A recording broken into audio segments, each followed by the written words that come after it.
At 4 a.m., my sister stole my keys. By sunrise, my brand new SUV was wrapped around an oak tree. My mother slapped me for being irresponsible. "Stop accusing your sister," she screamed, her face twisted in rage. I did not argue. I did not shed a tear. I simply touched my cheek and looked at the wreckage. Because I knew something they did not. The car they destroyed was not mine. It was my mother's. My name is Jordan, and at 30 years old I learned that silence is the most expensive weapon you can own. Before I tell you how I evicted my entire family in 24 hours, please like and subscribe if you have ever been the scapegoat in a family of golden children. Let me know in the comments where you are watching from. The sound of metal screaming against wood tore through the silence of our Atlanta estate. It was not a simple fender bender. It sounded like the end of the world. My heart hammered against my ribs, but I did not turn on the light. I slid out of bed, my silk pajamas cool against the humid night air, and crept to the window.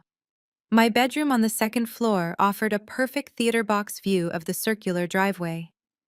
Below me, the massive, ancient oak tree that had stood for a century now had a modern sculpture embedded in its trunk. Steam hissed from the crushed hood of a black SUV. The headlights were shattered, flickering like dying stars. I reached for my phone to dial 911, but my thumb hovered over the screen. The driver's side door groaned open. A man stumbled out. Even in the dim security lights, I recognized the blonde hair and the staggering gait. Tyler, my perfect brother-in-law. The man who looked down on me because I worked in finance while he came from old money. He was clearly intoxicated. He swayed, grabbing the doorframe for support, looking around wildly to see if anyone had witnessed his crime. Then I saw him do something that made my blood run cold. He did not check the damage. He scrambled to the passenger side and yanked the door open. He pulled my sister Aaliyah out. She looked limp, like a rag doll, barely conscious. Instead of helping her, he dragged her body around the front of the mangled car, avoiding the glass, and shoved her into the driver's seat. He was framing his pregnant wife for his drunk driving. My grip tightened on the velvet curtain. A normal sister would have run downstairs screaming. A normal daughter would have rushed to save her family. But I was done being normal. I looked at my nightstand. Sitting right there next to my water glass was the key fob to my brand new Porsche Cayenne. A slow, cold smile spread across my face. In their haste and greed, they had grabbed the wrong set of keys from the foyer bowl. They thought they had taken my car for a joyride. Instead, they had taken the keys to the Ford Explorer my mother had just bought with her pension fund. The car she had canceled the collision insurance on yesterday to give Tyler cash for an investment. I watched Tyler stumble toward the front door, practicing his shocked face. I let the heavy curtain fall back into place, blocking out the scene. I did not call the police. I did not go downstairs. I simply climbed back into bed, pulled the duvet up to my chin, and closed my eyes. The show was just beginning, and I needed my rest. By 8 in the morning, the flashing blue lights of the police cruiser finally faded from our driveway, leaving behind a silence that felt heavy and suffocating. Officer Miller, a man who had attended my father's barbecues years ago, closed his notebook with a sympathetic nod. He bought the story completely. According to the official report, my sister Aaliyah had swerved to avoid a deer that darted out from the tree line. There was no mention of alcohol, no mention of speed, and certainly no mention of the hit and run that happened 3 miles away. I stood at the top of the spiral staircase watching the performance unfold below. It was masterclass in manipulation. Aaliyah was collapsed on the velvet love seat, her face buried in our mother's cashmere shawl. She sobbed loud, theatrically gasps that shook her small frame.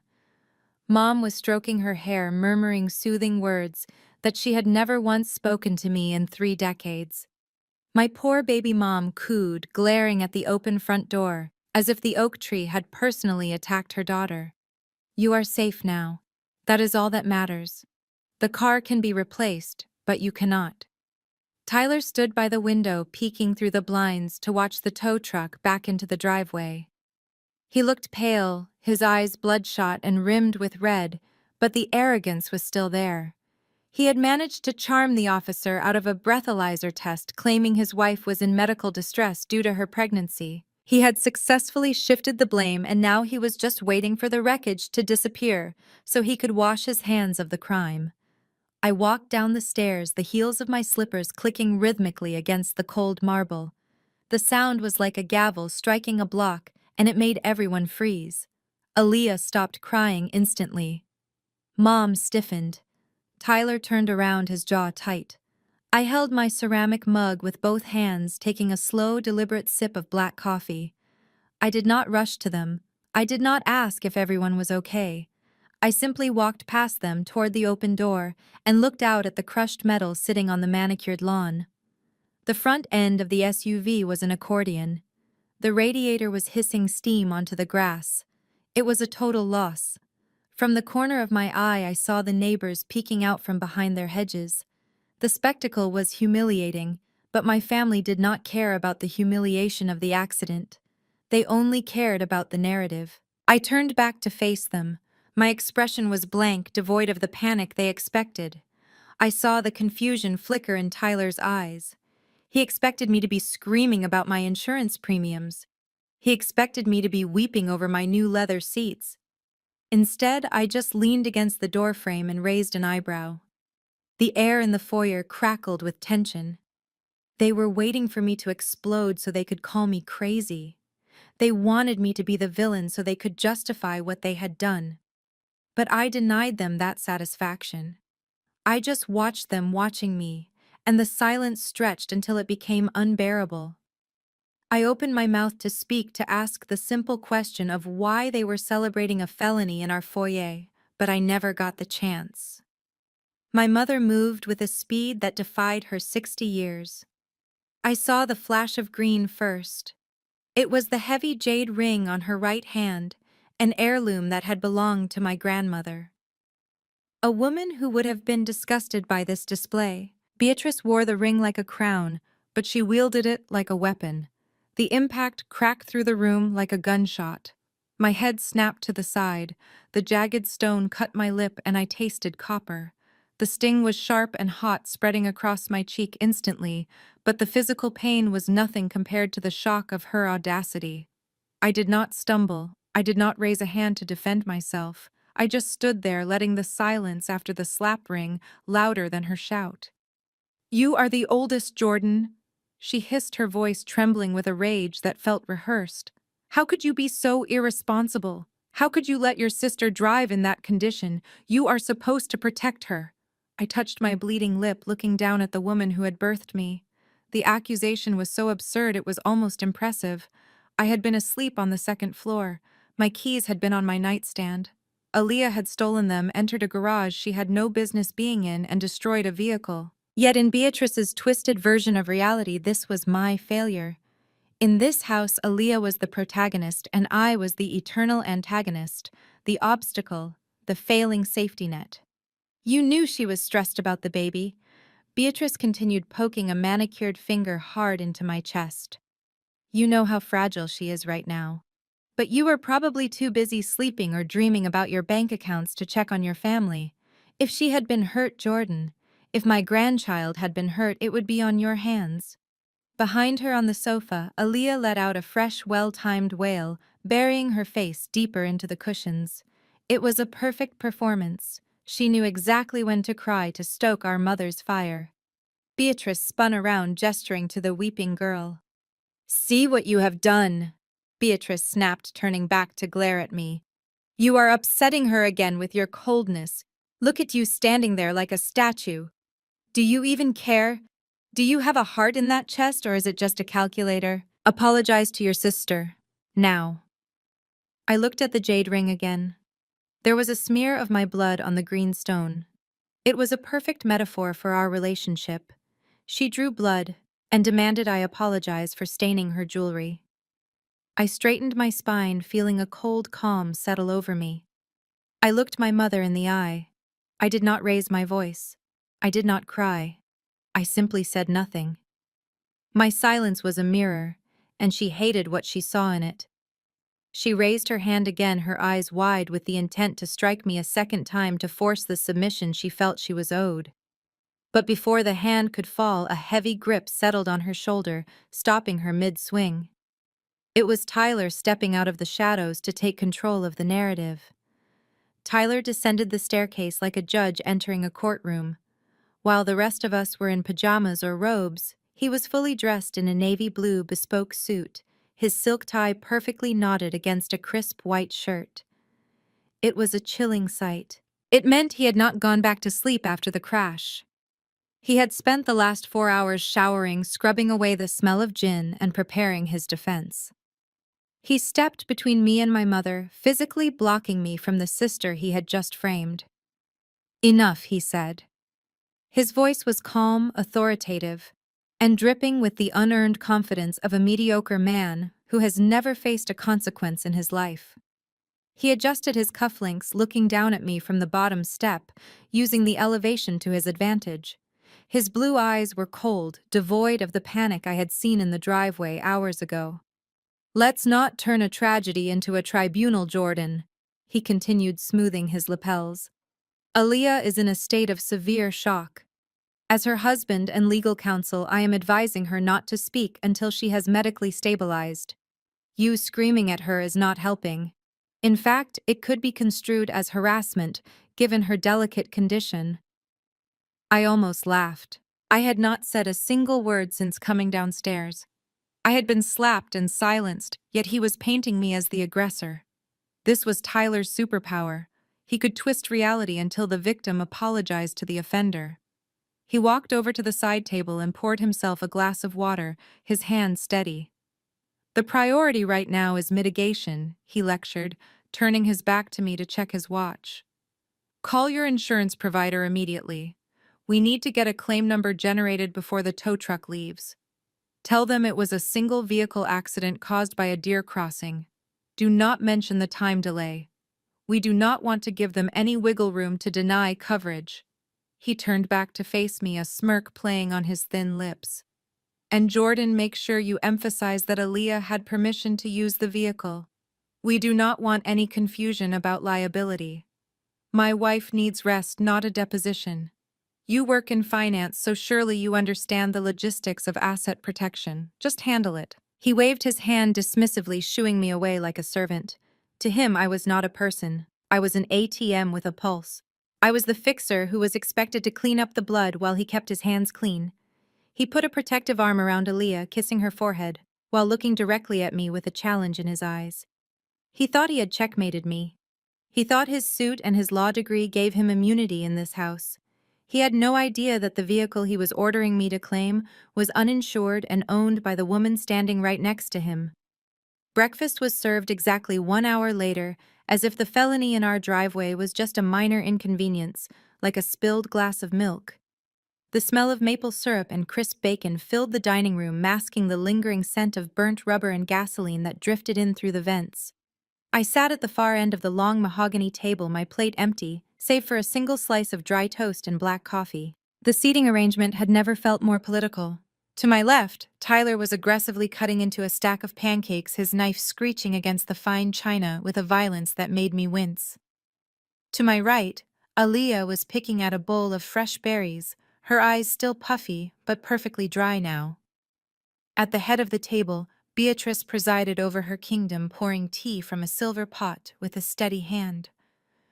They formed a tight, impenetrable triangle of solidarity, leaving me on the outside looking in. It felt like I was a ghost haunting my own house, invisible, until they needed someone to blame. Aaliyah broke the silence first. She did not look at me.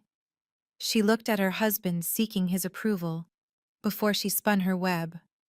"I honestly thought you left them out for me, Jordan," she said, popping a grape into her mouth. "You know I have been having terrible cramps lately. I needed to get to the 24-hour pharmacy for my prenatal vitamins, and Tyler was sleeping so deeply I did not want to wake him. I saw the keys on the console table, and I just assumed you were being a good big sister. I thought you left them there because you knew I might need to go out." I stared at her over the rim of my mug. The lie was so bold it was almost breathtaking. My keys had been on my nightstand inside my bedroom on the second floor. She had to have crept into my room while I slept like a thief in the night to steal them. But pointing that out would only earn me another lecture on selfishness. She was rewriting history in real time, turning her theft into a misunderstanding and my anger into pettiness. Beatrice set down her teacup with a sharp clink. Her gaze was soft when she looked at Aaliyah, but hardened into flint when it turned to me. Exactly, she chimed in, buttering a biscuit with aggressive strokes. You were not using the car, Jordan, you were asleep. Why are you making such a fuss about possession? In this family, we do not hoard things. What belongs to you belongs to your sister, especially now that she is carrying the first grandchild. You act as if she took the car to go joyriding when she was clearly taking care of her health. It is just a car, Beatrice added, waving her butter knife dismissively at me. A hunk of metal and plastic. You can buy another one with that fancy bonus you are always bragging about.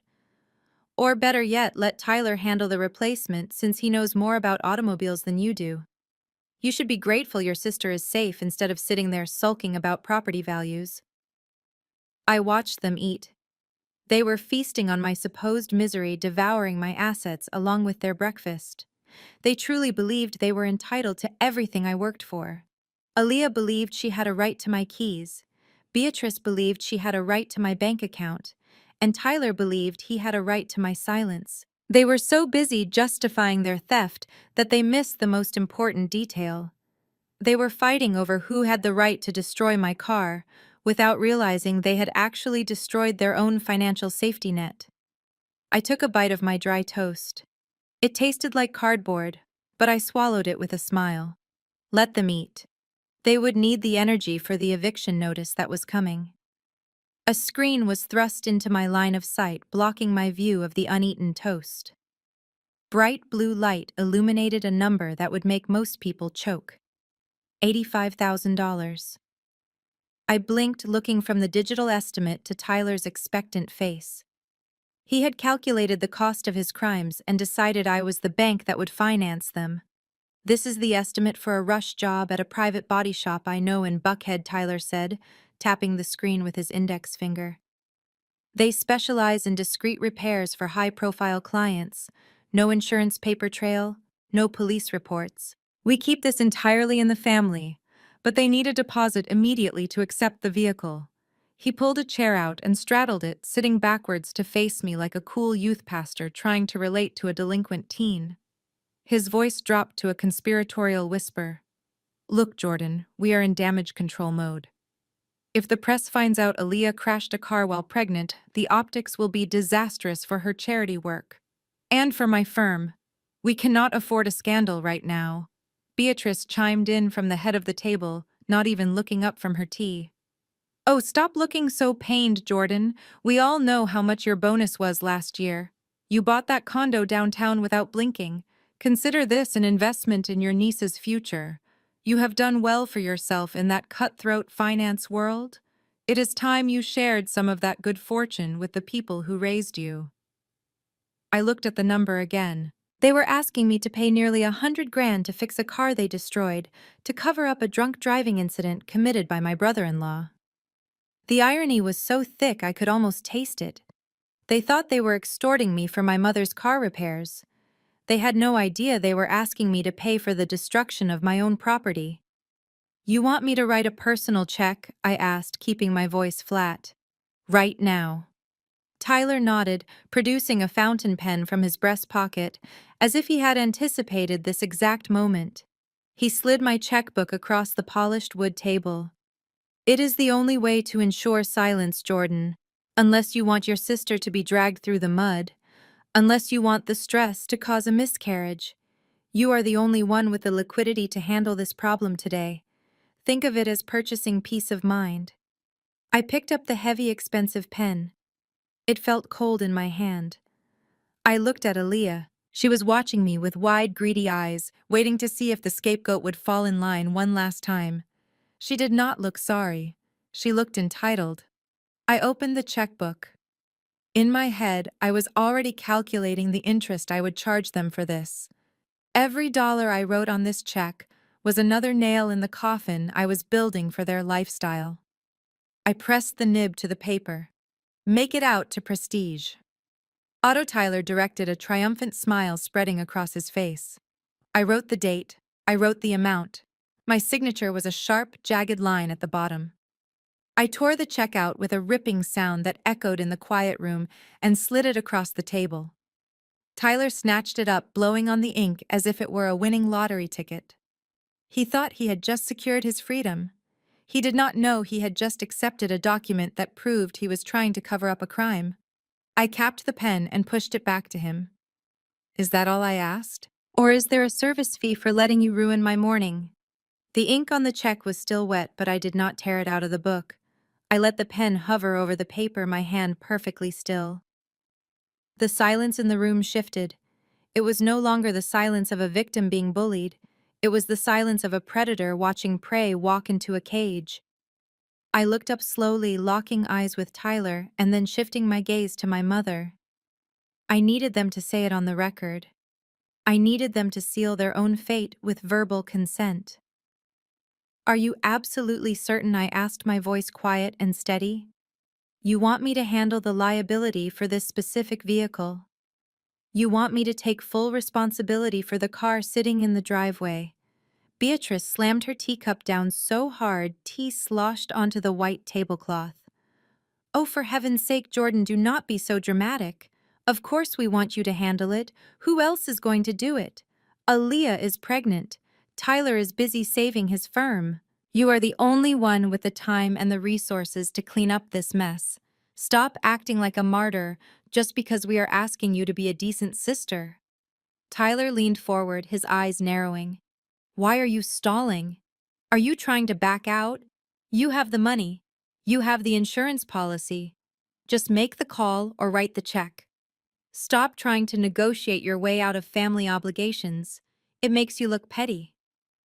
I looked at Aaliyah. She was watching me with that familiar mix of pity and disdain. Just pay it, Jordan, she whined. God, you are so stingy. You care more about your bank balance than you do about my stress levels. It is just money. You can always make more. I lowered my eyes back to the checkbook to hide the spark of amusement that I knew was visible in my pupils. They had no idea what they had just demanded. By insisting I take responsibility for the car, they were unknowingly admitting that they had no idea whose car it was. They were demanding I use an insurance policy that did not exist for a vehicle I did not own. Very well, I said, closing the checkbook with a soft thud. I will take care of it. I will handle the claim. I will talk to the authorities. I will make sure the owner of that vehicle gets exactly what they deserve. Tyler relaxed, leaning back in his chair with a smug grin. See, was that so hard? That is all we wanted. A little cooperation. Next time, try to be helpful without us having to twist your arm. I stood up, pushing my chair back. I did not finish my coffee. I did not look at them again. I walked out of the dining room feeling the weight of their judgment lift off my shoulders. They thought I was retreating to my room to cry or to call my insurance agent. They thought they had won. But as I climbed the stairs, I wasn't thinking about insurance premiums. I was thinking about the dashcam footage uploading to my private cloud server and the property deed I had in my safe. They wanted me to handle the car, so I was going to handle it, right down to the last screw. To understand the magnitude of the trap they had just walked into, we have to rewind 12 hours to the previous night. The house was dark, bathed in the cold blue light of the moon coming through the skylights. I had come out of my room to get a glass of water when I heard the hushed giggling coming from the foyer. I stopped at the top of the landing, blending into the shadows. Downstairs, Tyler and Aaliyah were stumbling around the entryway. They were already intoxicated, having returned from a dinner party where the wine had clearly flowed freely. Tyler was leaning against the wall, loosening his tie, while Aaliyah rifled through the crystal bowl where the family kept our car keys. Let's take the Cayenne. Tyler whispered, his voice slurred but filled with greed. I want to see what that German engineering feels like on the open road. Come on, babe.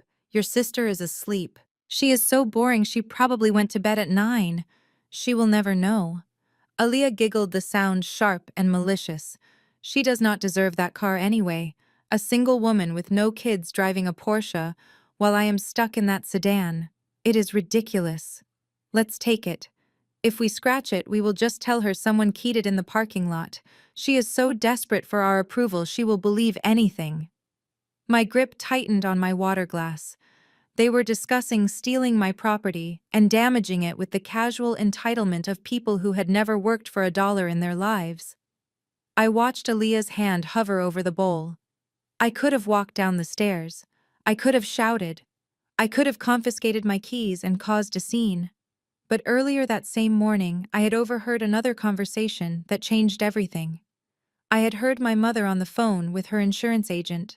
She was canceling the collision and comprehensive coverage on her Ford Explorer. She had told the agent she needed to liquidate the prorated premium refund to give Tyler extra cash for his failing investment firm.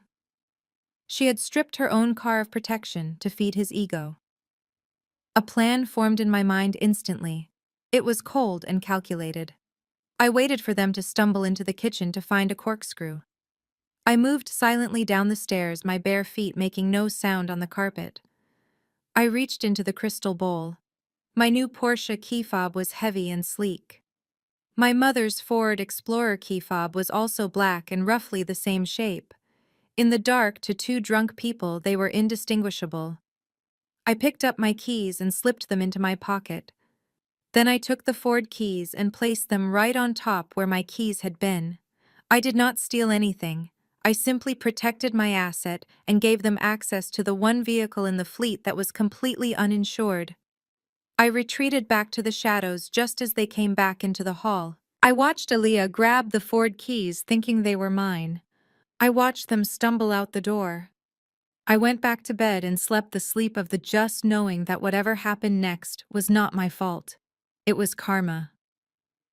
Beatrice found me in the hallway 10 minutes later.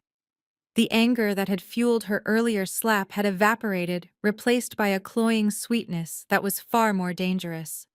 She reached out and smoothed the collar of my blazer, her fingers lingering near the spot where her ring had cut my lip. This was her signature move. First, she broke you. Then she offered to be the one to glue you back together, provided you did exactly what she wanted. "I am sorry I lost my temper earlier, Jordan," she said, her voice dropping to a conspiratorial whisper. "You know how high my blood pressure gets when Aaliyah is in trouble. I did not mean to hurt you. But you have to understand my position. Aaliyah is not like you. She is fragile. She breaks under pressure. You were always the strong one, the oak tree that shelters the sapling." I stood perfectly still, letting her rewrite history. I was not strong because I wanted to be. I was strong because she had forced me to carry the weight of this family since I was 16. She mistook my survival instinct for loyalty. "We need to make sure this accident disappears completely." Beatrice continued, pressing a cold kiss to my cheek. "If you take care of the financial side and keep the police away, I promise I will make it up to you. I am rewriting my will next month. I was thinking of giving the lake house to Tyler, but if you handle this for us, I will make sure your name is on the deed. You have always loved that property. Just be a good daughter this one last time, and I will ensure you get your fair share." I looked at her eyes. They were dry and calculating. There was no love there, only transaction. She was dangling a future inheritance like a carrot on a stick, a property I knew she had already mortgaged twice to pay for Aaliyah's wedding. She thought I was stupid. She thought I was desperate for her approval. I took a step back, breaking her physical contact. She flinched slightly, fearing rejection. "You do not need to worry, Mother," I said, keeping my voice devoid of emotion. "I have already made the decision. I am going to handle this situation personally. I will speak to the authorities and the insurance adjusters today. I will make sure that the person who owns that car gets exactly what is coming to them. And I will ensure that the driver faces the appropriate justice." Beatrice let out a sigh of relief, clutching her chest theatrically. "Oh, thank God. I knew I could count on you. You are a good girl, Jordan. I knew you would do the right thing for the family. Go on then. Go to work. Make the money to fix this mess. We will have a nice dinner tonight to celebrate your generosity." She turned and walked back toward the dining room, already forgetting my existence now that she thought I was useful again. She did not hear the ambiguity in my promise. She heard "I will fix it." What I actually said was, "I will finish it." I grabbed my purse and walked out the front door, past the wrecked Ford Explorer that she thought was my Porsche. As I climbed into my actual Porsche Cayenne, which was parked safely down the street, I pulled out my phone. It was time to make the call that would turn their celebration into a funeral. I dialed the number for the fraud department. The game was on. The front door had barely clicked shut behind my mother when Tyler cornered me in the hallway. The mask of the concerned husband dropped instantly, replaced by the sneer of a man who believed he had just successfully robbed a bank. He leaned against the banister, blocking my path to the kitchen, checking his reflection in the hallway mirror. He adjusted his tie, admiring the knot before turning his cold blue eyes on me. "You know, Jordan," he said, his voice dripping with condescension. "I almost feel sorry for you. Standing there with your checkbook and your empty life trying to buy your way into our good graces. It must be exhausting being the outsider in your own family." I did not respond. I simply stood my ground, clutching my purse, waiting for him to finish his victory lap. He took my silence as submission. He stepped closer, invading my personal space, smelling of expensive cologne and stale gin. "You are jealous of her, aren't you?" he whispered. "You look at Aaliyah and you see everything you failed to achieve. She has the beauty, she has the charm, and most importantly, she has me. A husband who adores her, a baby on the way. And what do you have? A career, a lonely condo downtown. You are almost 31, Jordan. In our circles, that is practically ancient. You are drying up while your little sister blooms. That is why you are paying for the car. Not because you are generous, but because you are desperate to be relevant." His words were meant to cut deep, to target the insecurities society tells women they should have. But coming from a man who had just framed his pregnant wife for a felony, his insults felt like compliments. If being successful and single meant I did not have to be married to a man like Tyler, then I was winning. "Speaking of the car," Tyler said, checking his watch impatiently, "since my vehicle is currently indisposed in your driveway and the Ford as well, you know I am going to need transportation. I have a very important meeting with a potential investor at the Ritz-Carlton in an hour. I need you to authorize a rental on your corporate account. Get me something luxury, a Mercedes or a BMW. I cannot show up to a business meeting in an Uber. It sends the wrong message." I looked at him. He was wearing his lucky tie. He had reapplied his cologne, and his phone, which he was clutching tightly, buzzed with a message that made the corner of his mouth twitch. Investors did not meet at the Ritz on a Tuesday afternoon. Mistresses did. "Of course, Tyler," I said, keeping my face impassive. "I would hate for you to miss such a crucial opportunity.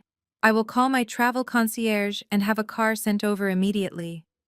He smirked, tapping my shoulder with a patronizing pat. "Good girl. Maybe if you keep this up, we will let you be the godmother. But do not get your hopes up. We would not want your bitterness to rub off on the baby." He walked away, whistling a tune, already mentally moved on to his afternoon tryst. I watched him go, pulling out my phone. I dialed the rental agency. I ordered the car he asked for. But I also added a specific request to the rental agreement. I authorized the vehicle to be equipped with a real-time GPS tracker for corporate liability purposes. If Tyler wanted to drive on my dime, I was going to see exactly where he was going. And I had a feeling his destination was going to be very useful in court. By 2 in the afternoon, the estate had transformed from a crime scene into a carnival. The wreckage of the Ford Explorer had been towed away by the discreet service Tyler had demanded I pay for, leaving only a patch of crushed grass and shattered glass near the oak tree as evidence. In its place, a DJ booth had been set up on the patio, and a catered buffet lined the poolside. I watched from the kitchen window as guests began to arrive. These were not family friends coming to offer support after a traumatic accident. These were influencers, social climbers, and the idle rich of Atlanta's social scene coming to worship at the altar of Aaliyah. My mother had dismissed the catering staff early, claiming their hourly rate was exorbitant, so naturally the duty of serving the guests fell to me. I walked out into the humid afternoon air, balancing a heavy silver tray of iced lemon water. The bass from the speakers thumped in my chest, mocking the pounding headache that had not left me since sunrise. Aaliyah was lounging on a white daybed under a cabana, looking nothing like the fragile, traumatized victim she had portrayed at breakfast. She wore a sheer designer caftan over a white bikini, her hair perfectly styled and her face full of makeup.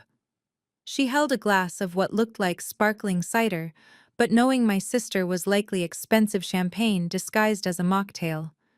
She was holding court surrounded by three of her closest friends, women, who looked like carbon copies of her with their surgically enhanced features and disdainful expressions.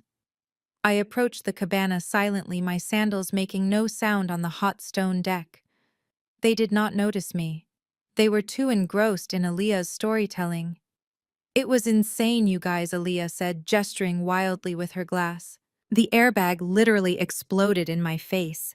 But honestly, it was kind of a rush. And the best part is Jordan totally panicked.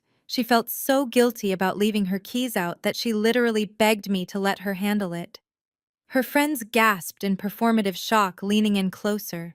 "Wait," one of the women asked, adjusting her oversized sunglasses. "Your sister is paying for everything. Even the car." Aaliyah laughed, throwing her head back. "Of course she is. She bought that car specifically for me to use anyway. I told her I wanted to test drive something big for the baby, and she practically threw the keys at me.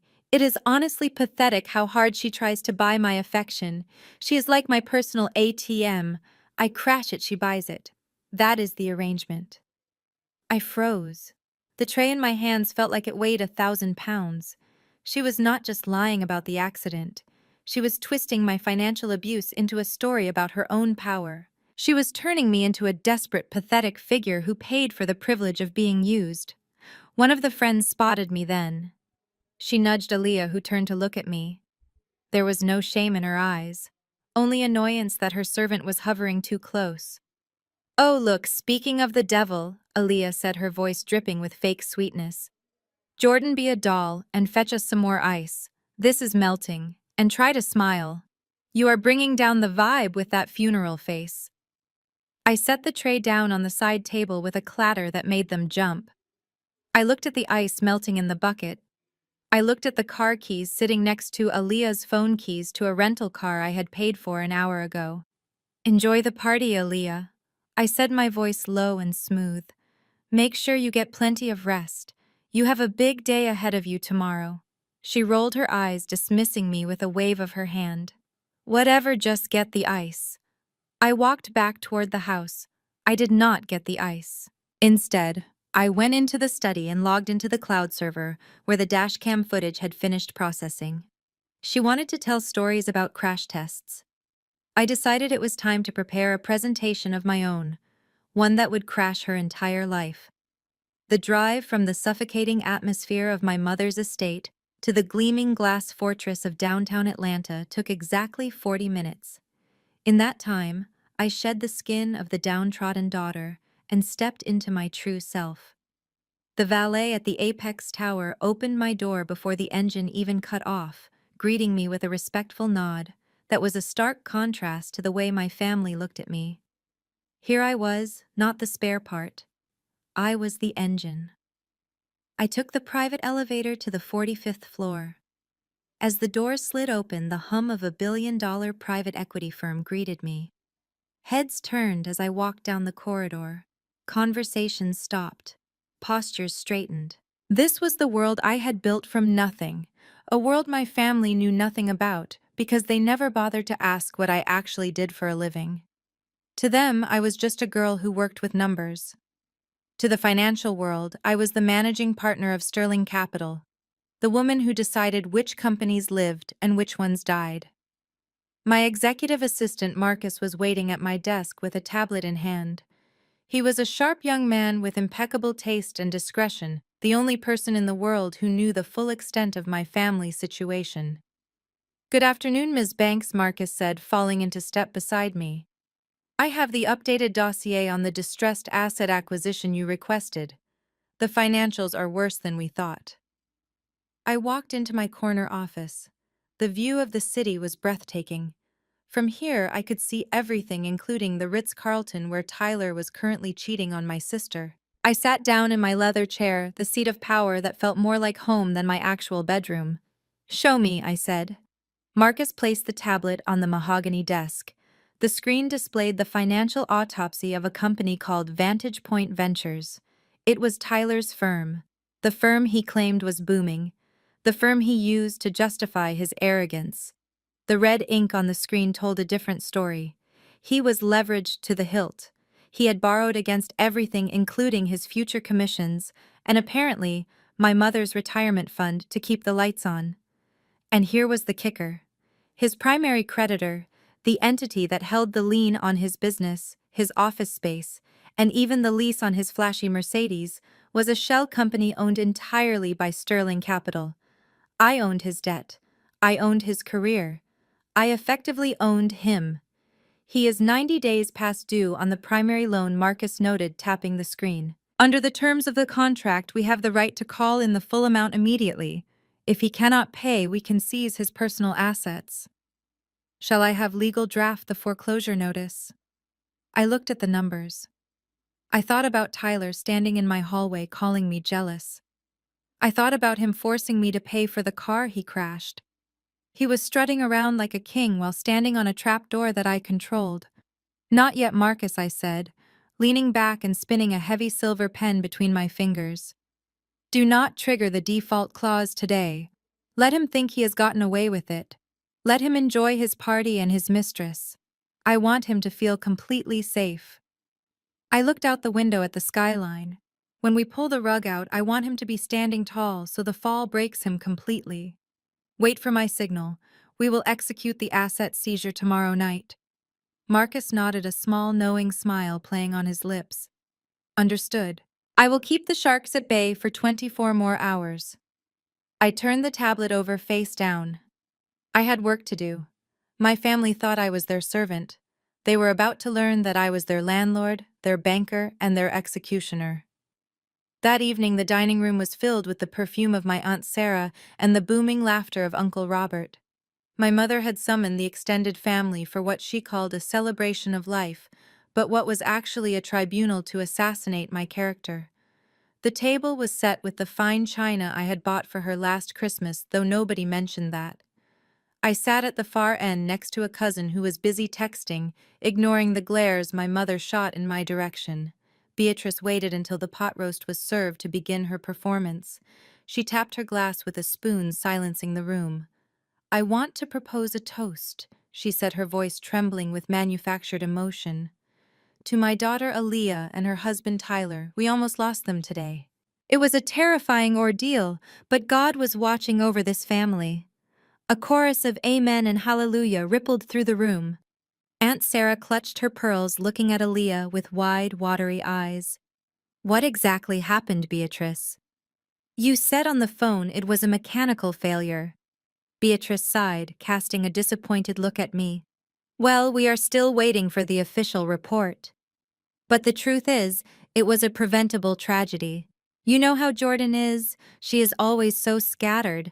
She leaves her things lying around without a care in the world. Last night she left her car keys right on the foyer table instead of in the secure box where they belong." Aaliyah chimed in on cue, rubbing her small baby bump. "I woke up in such pain. I was so scared for the baby. I saw the keys, and I just grabbed them to get to the pharmacy. I did not know Jordan had neglected to service the brakes. I stepped on the pedal, and nothing happened. I could have died. My baby could have died because my sister cannot be bothered to clean up after herself or maintain her vehicle." The room turned to look at me. The judgment was palpable. Uncle Robert shook his head, slicing his meat aggressively. "Jordan, you need to be more responsible. You are a grown woman. You cannot leave dangerous things lying around where a pregnant woman might trip over them or use them in an emergency." I gripped my fork until my knuckles turned white. The lie was so layered it was almost impressive. First, I was careless for leaving keys out. Second, I was negligent for having bad brakes on a brand new car. They were rewriting reality to make Aaliyah the victim of my imaginary incompetence. It must be hard for you, Aunt Sarah added, her voice dripping with condescending pity, being single at your age while your younger sister is building a family. But you cannot let your jealousy manifest as carelessness. You have to think about the safety of this child. I took a slow sip of wine. They were baiting me. They wanted me to scream that Tyler was drunk. They wanted me to shout that Aaliyah was a thief. If I did that, I would look like the hysterical, jealous sister they painted me to be. I am very sorry, everyone, I said, my voice calm and deadly smooth. I will make sure to be much more careful with my possessions in the future, especially my assets. Beatrice beamed, thinking I had submitted. That is all we ask, Jordan. Just grow up and take some responsibility. I smiled back at her. I was taking responsibility. I was taking the responsibility of destroying them. As they ate and laughed, blaming me for their crimes, I was mentally drafting the eviction notices. Let them enjoy the pot roast. It was the last free meal they would ever get from me. I excused myself from the table, leaving my half-eaten dinner behind. I needed air. I needed sanity. I stepped out onto the back patio where the humidity of the Georgia night clung to my skin like a damp sheet. My phone buzzed in my hand, lighting up the darkness.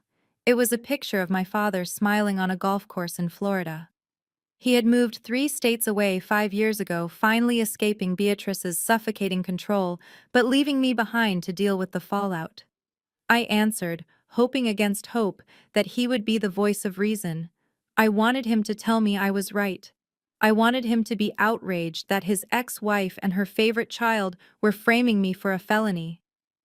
"Hey, Dad," I said, my voice cracking slightly. "I am so glad you called. You are not going to believe what is happening here." I heard him sigh, a long, heavy sound that I recognized instantly.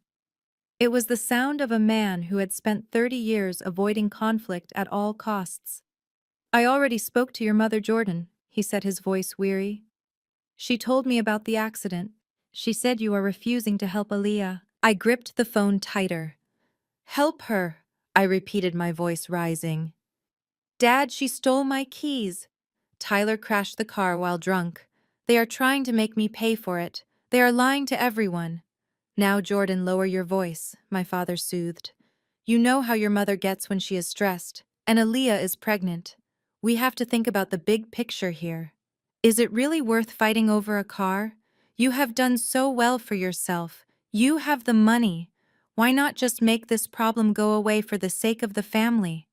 I felt a cold pit open in my stomach. I had always thought of my father as the victim. I thought he left because he couldn't survive Beatrice. But in that moment, I realized he was not a victim. He was an enabler. He was a coward who would rather sacrifice his daughter's dignity than have an uncomfortable conversation with his ex-wife.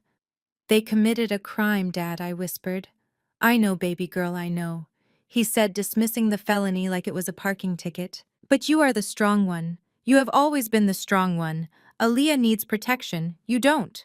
You can handle the heat. Just be the bigger person. Do it for me. I don't want to get dragged into a legal battle down here. I just want peace." He did not want peace. He wanted quiet. There is a difference. He was asking me to absorb the abuse so he would not have to hear the noise. He was asking me to set myself on fire to keep them warm. I looked at the glass door. Inside, I could see Tyler laughing and Beatrice pouring more wine. They were monsters, but at least they were honest about it. My father was worse. He pretended to be good while handing ammunition to the enemy. "You are right, Dad," I said, my voice turning into ice. "I am strong.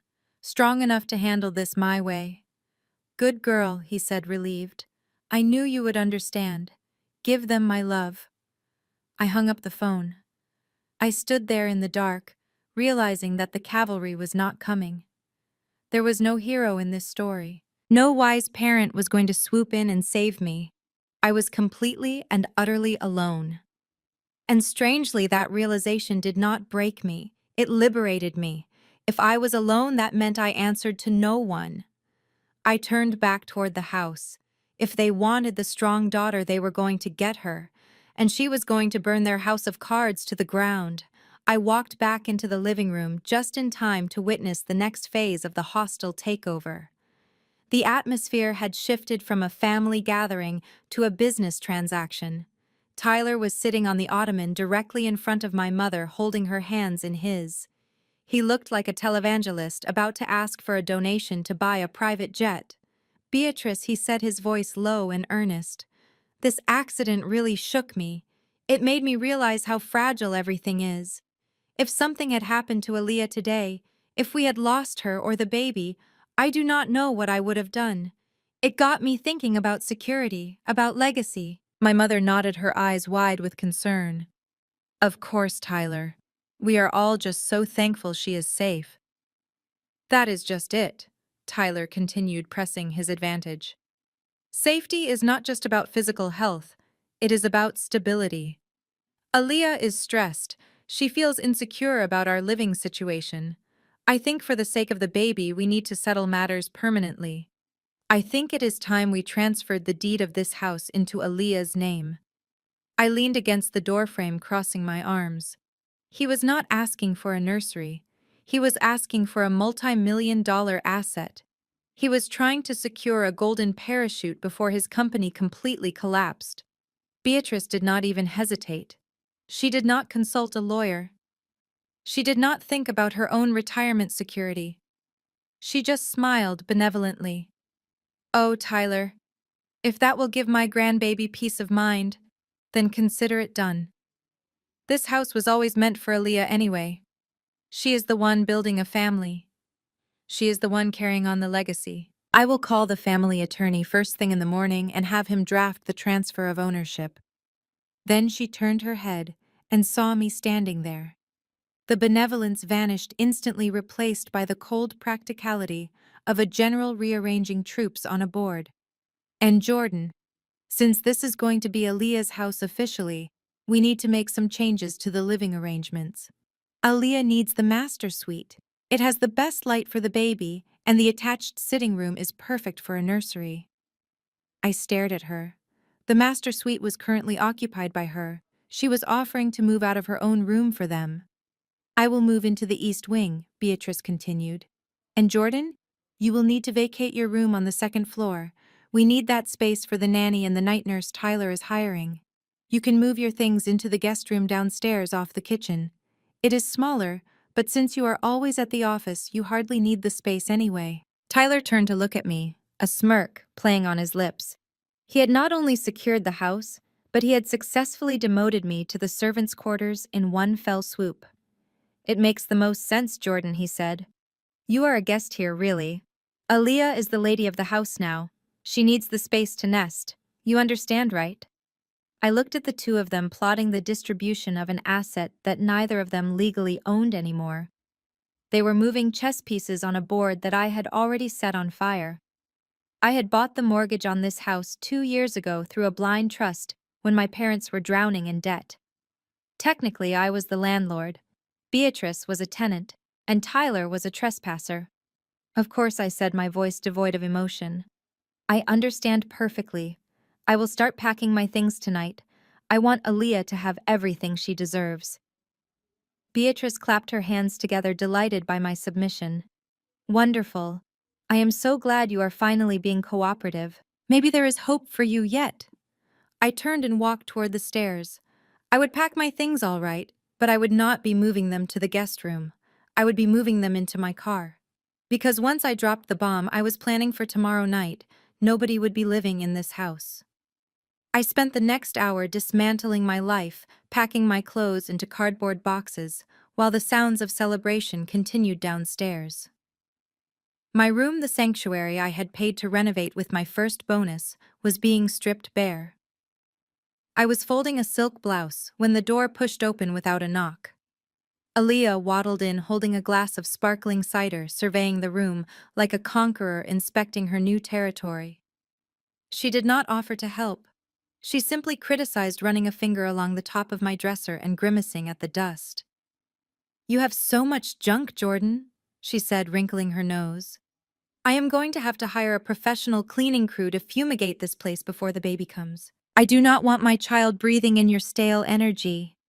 I ignored her, continuing to pack. I just wanted to be done. I just wanted to get out before I said something that would ruin my plan for tomorrow. But Aaliyah was not satisfied with my silence. She wanted a reaction. She walked over to my nightstand where the only object I had not yet packed was sitting. It was a silver-framed photograph of Grandma Rose. It was taken the summer before she died, the only summer I ever felt truly loved in this family. In the photo, Grandma was holding my hand, ignoring Aaliyah and Beatrice in the background. It was my most prized possession, the one physical reminder that I had once mattered to someone. Aaliyah picked it up, holding it by the corner as if it were contaminated. "God, I hate this picture," she sneered. "Grandma looks so haggard here. And look at you. You are such an awkward teenager. Why do you keep this? It is depressing." "Put it down, Aaliyah," I said, my voice low and dangerous. She looked at me, a wicked glint appearing in her eyes. She saw that she had finally found a nerve. She held the frame out at arm's length over the hardwood floor. "You are so uptight," she said, enjoying the power trip. "I am just looking. You know, Tyler says you are hoarding this house because you are trying to compensate for having no family of your own. Maybe if you got rid of this old junk, you would actually find a man." She opened her fingers. Gravity took over. The heavy silver frame hit the floor with a sickening crunch. The glass exploded, sending shards skittering across the wood. The metal bent on impact. The photo of Grandma Rose lay exposed and vulnerable among the jagged debris. I froze. The air left my lungs. Aaliyah covered her mouth with a feigned gasp, but her eyes were dancing with malicious delight. "Oops," she said, her voice devoid of any real apology. "My hands are just so swollen from the pregnancy. I am so clumsy lately." "Oh well, it was just an old picture anyway. You can probably print another one from the cloud." She stepped over the wreckage, kicking a piece of glass under the bed with her foot. "Clean that up before you leave, Jordan. I do not want glass in the nursery." She turned and walked out, humming a tune, leaving me alone with the ruins of my heart. I knelt down, picking up the photo, shaking the glass off Grandma's smile. A shard cut my finger, and a drop of bright red blood fell onto the black and white image. I looked at it, and I felt something inside me snap. It was not a break. It was a release. The last tether of loyalty, the last shred of hesitation was gone. They had taken my money. They had taken my house. Now they had desecrated my memory. I wiped the blood from the photo and stood up. The packing was done. It was time for war. I locked the door to my room for the last time.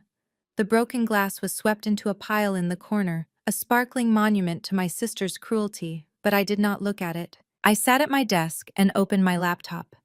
The screen glowed blue in the dark room, illuminating my face like war paint. It was time to assemble the arsenal. I dialed Harrison, my personal attorney. It was almost midnight, but he answered on the first ring. He knew that when I called at this hour, it wasn't to chat about the weather. It was to bury someone. "I need the papers, Harrison," I said, my voice steady. "The foreclosure notice for the estate, the call option on Vantage Point Ventures, and the draft of the eviction notice. Have them couriered to me at the gala tomorrow night. I want them in a red folder." Harrison hesitated for a fraction of a second.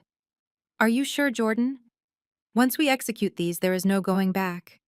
You will be effectively rendering your mother homeless and bankrupting your brother-in-law. It is the nuclear option."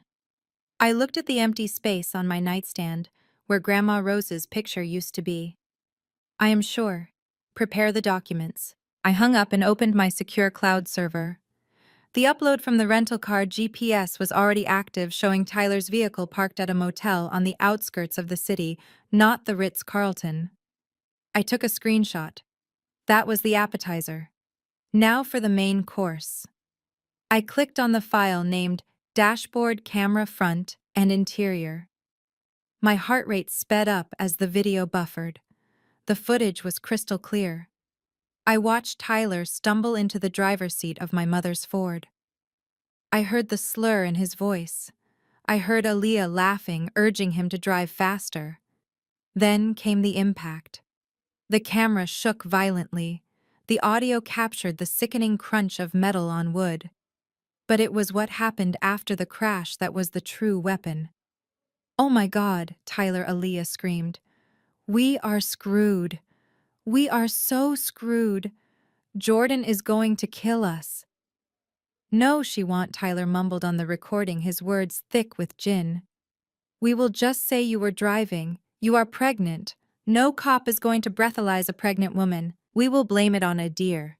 And we will make Jordan pay for it. She is desperate for us to like her. She will pay." I paused the video. There it was, a confession. Conspiracy to commit fraud. Filing a false police report. And an admission that they viewed me as nothing more than a desperate wallet. I saved the clip and backed it up to 3 different servers. Next, I opened the financial dossier my forensic accountant had sent over regarding my mother's finances. It was worse than I thought. Beatrice had taken out a third mortgage on the estate to fund Aaliyah's lifestyle. She was 3 months behind on payments. Technically, the bank could have foreclosed weeks ago, but the bank had sold the debt to a private holding company. My holding company. I looked at the documents spread out on my digital desktop. I had the evidence of the crime. I had the proof of the affair. I had the deed to the house. And I had the debt that owned their souls. I closed the laptop. The weapon was loaded. As the safety was off. All I had to do now was walk into that party tomorrow and pull the trigger. The morning of the gala arrived with a deceptive calm. The house was buzzing with hairstylists, makeup artists, and florists, turning the living room into a staging area for Aaliyah's big night. I was invisible to them, a ghost moving through the machinery of their vanity. I was in the kitchen drinking black coffee and reviewing the timeline of the asset seizure on my phone when Aaliyah swept in. She was wearing a silk robe that cost more than most people's mortgage payments, and her face was plastered with a hydrating sheet mask, making her look like a serial killer from a horror movie. She slapped a piece of paper onto the granite counter in front of me.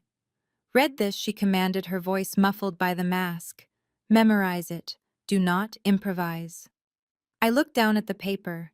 It was a script, a literal script, typed out in 12-point font titled Jordan's Apology Speech. I scanned the lines. It was a masterpiece of fiction. It had me admitting to being jealous of her pregnancy, confessing to being careless with the car keys, and thanking her for her infinite forgiveness. It ended with me presenting her with the keys to the new Porsche as a peace offering for the baby. "You want me to read this on stage?" I asked, looking up at her. In front of 300 people, Aaliyah peeled the mask off, revealing glowing skin and a sneer. "Yes, I do. The donors love a redemption arc, Jordan. It makes me look benevolent, and it makes you look well. It makes you look like you are trying to be better. It is a win-win. Plus, Tyler says we need a public display of unity to squash any rumors about the accident. So you will go up there, you will cry a little if you can manage it, and you will give me the keys to the replacement car." She leaned in closer, her eyes hard. "And do not wear that gray suit you always wear. Wear something festive. I do not want you looking like a librarian at my event. This is the launch of the New Beginnings Foundation. I need everything to be perfect." I looked at the script again. She was asking me to humiliate myself to cement her lie. She was asking me to hand over a $100,000 car that I had paid for while apologizing for a crime her husband committed. It was the ultimate power move. She wanted to break me publicly to ensure I never tried to stand up to her again. I folded the paper slowly and slid it into my pocket. A smile touched my lips, one that did not reach my eyes. "You do not have to worry, Aaliyah," I said, my voice smooth as silk. "I will be there. And I will not just read the script. I have prepared a special surprise for you. A gift that goes far beyond a car." I think it is going to be the highlight of the evening. Aaliyah's eyes lit up with greed. She assumed I had bought her jewelry or perhaps set up a trust fund for the baby. She had no idea that the surprise was a forensic audit and an arrest warrant. Good, she said, patting my cheek with a damp hand. I knew you would come around. Just make sure you do not try to outshine me. It is my night. She turned and sashayed out of the kitchen, shouting orders at the florists. I watched her go. She was right about one thing. It was going to be a night of new beginnings, just not the kind she was expecting. I finished my coffee and went to get dressed. It was time to put on my armor. The grand ballroom of the St. Regis Atlanta had been transformed into a sanctuary of wealth and deception. White orchids cascaded from the ceiling in waterfalls of expensive blooms, and crystal chandeliers cast a diamond-like glow over the city's elite. From the balcony looking down, the room appeared to be a sea of black ties and designer gowns swirling around the center of gravity that was my sister. Aaliyah stood beneath the largest light fixture, looking every inch the benevolent philanthropist. She wore a custom white maternity gown that shimmered with hand-stitched pearls, designed to make her look like a Madonna figure. She touched her stomach constantly, a calculated gesture to remind every donor that she was a vessel of life and virtue. Tyler stood by her side, his hand possessively on the small of her back, playing the role of the doting father, to be to perfection. He laughed at donors' jokes and accepted checks with a humility that I knew was entirely manufactured. He looked relaxed, confident, and completely unaware that the ground beneath his Italian loafers was about to crumble. They looked perfect. They looked untouchable. They looked like they had gotten away with it. I watched them for a moment from the entryway, my heart beating a slow, steady rhythm against my ribs. Usually I would have slipped in through a side door wearing a sensible gray suit blending into the wallpaper like the good little accountant everyone expected me to be. I was the background noise to their symphony. But tonight was not a night for blending in. Tonight was a night for burning down. I signaled the doorman and he threw open the double mahogany doors. I stepped through the main archway. I was not wearing gray. I was wearing a floor-length gown of liquid midnight blue silk that clung to my body like a second skin. It was backless daring and cost more than the car Tyler had crashed. I had paired it with diamond drop earrings that caught the light with every movement, and my hair, usually pulled back in a severe bun, was loose and cascading down my shoulders. The conversation near the door died instantly. Heads turned. Whispers rippled through the crowd like a wave spreading outward from my location. Who is that? Is that the sister? Is that Jordan? I saw the confusion on their faces. They were used to seeing me as the shadow to Aaliyah's light. They had never seen me shine. I walked into the room with my head high, moving with a predatory grace that I had kept hidden for years. The crowd parted for me instinctively. I saw Tyler spot me across the room. His smile faltered. His glass stopped halfway to his mouth. His eyes widened, not with lust, but with a flicker of primal fear. He recognized the look on my face. It was not the look of a sister coming to apologize. It was the look of an executioner coming to work. Aaliyah saw me next. Her eyes narrowed and she stiffened her fingers, digging into Tyler's arm. She expected a sheep. Instead, a wolf had just walked into her pen. She tried to recover quickly, pasting a fake smile on her face and waving me over, but the tension in her jaw was visible even from a distance. I did not rush to them. I stopped at a passing waiter, taking a glass of champagne with a polite nod, letting them stew in their anxiety. Let them wonder why the librarian was dressed like a warrior queen. The show was about to start and I was already stealing the spotlight. The lights dimmed, focusing a single spotlight on Aaliyah. She looked like an angel descending from heaven, if angels were pathological liars wrapped in custom silk. She adjusted the microphone stand, her hand trembling just enough to be visible to the back row. A hush fell over the room, the kind of reverent silence usually reserved for church services or funerals. "Thank you all for coming," she began, her voice thick with unshed tears. Tonight was supposed to be just about the foundation, about giving back to the community. But as many of you know, my family faced a terrible trial yesterday. A trial that almost took everything from me. She paused, placing a protective hand over her stomach. The audience leaned in, captivated by her fragility. I was driving my sister's car, she continued, a single tear finally escaping and tracking down her cheek. I thought I was safe. I thought I was protected. But I did not know that the vehicle had not been serviced in years. I did not know the brakes were faulty. When I saw that deer and pressed the pedal, nothing happened. A collective gasp rippled through the room. I stood near the bar sipping my champagne, watching her masterclass in manipulation. She was not just lying, she was building a cathedral of deceit. She was taking the very real crime her husband committed and painting it as a mechanical failure caused by my imaginary negligence. I could be angry, she said, looking directly at me across the darkened room.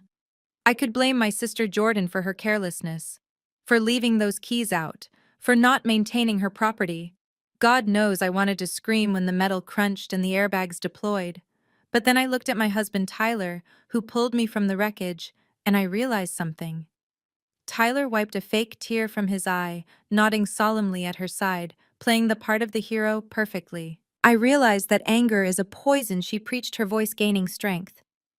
Jordan did not mean to put me in danger. She just struggles. She struggles with responsibility. She struggles to find her place in this world. And I cannot hold that against her. Because that is what family does. We forgive the broken ones. We carry the weak ones. So tonight, instead of pressing charges or casting blame, I am choosing grace. I am choosing to forgive my sister for almost taking my life. The applause started slowly, then built into a thunderous roar. People were wiping their eyes. Women were clutching their chests. They looked at Aaliyah with adoration, and then turned to look at me with a mixture of pity and judgment. To them, I was the broken sister, the fuck-up who had been graciously absolved by the saint on stage. They saw her mercy. They did not see the dagger hidden behind her back. Aaliyah basked in the adulation, soaking up the applause like sunlight. She motioned for silence, a benevolent smile playing on her lips. And now I would like to invite Jordan up here. She has something she wants to say. A peace offering. Come up here, Jordan. Let us show everyone that love is stronger than mistakes. The spotlight swung across the room, blinding me for a second before settling on my face. The crowd parted, creating a walkway to the stage. It was a walk of shame designed to end in my total submission. I handed my empty glass to a waiter. I smoothed the silk of my dress. I did not look down. I did not look ashamed. I walked toward the stage with the rhythmic click of my heels echoing in the silence. I was coming up there all right, but I was not bringing an apology. I was bringing the truth. The wooden steps of the stage felt miles high as I ascended them.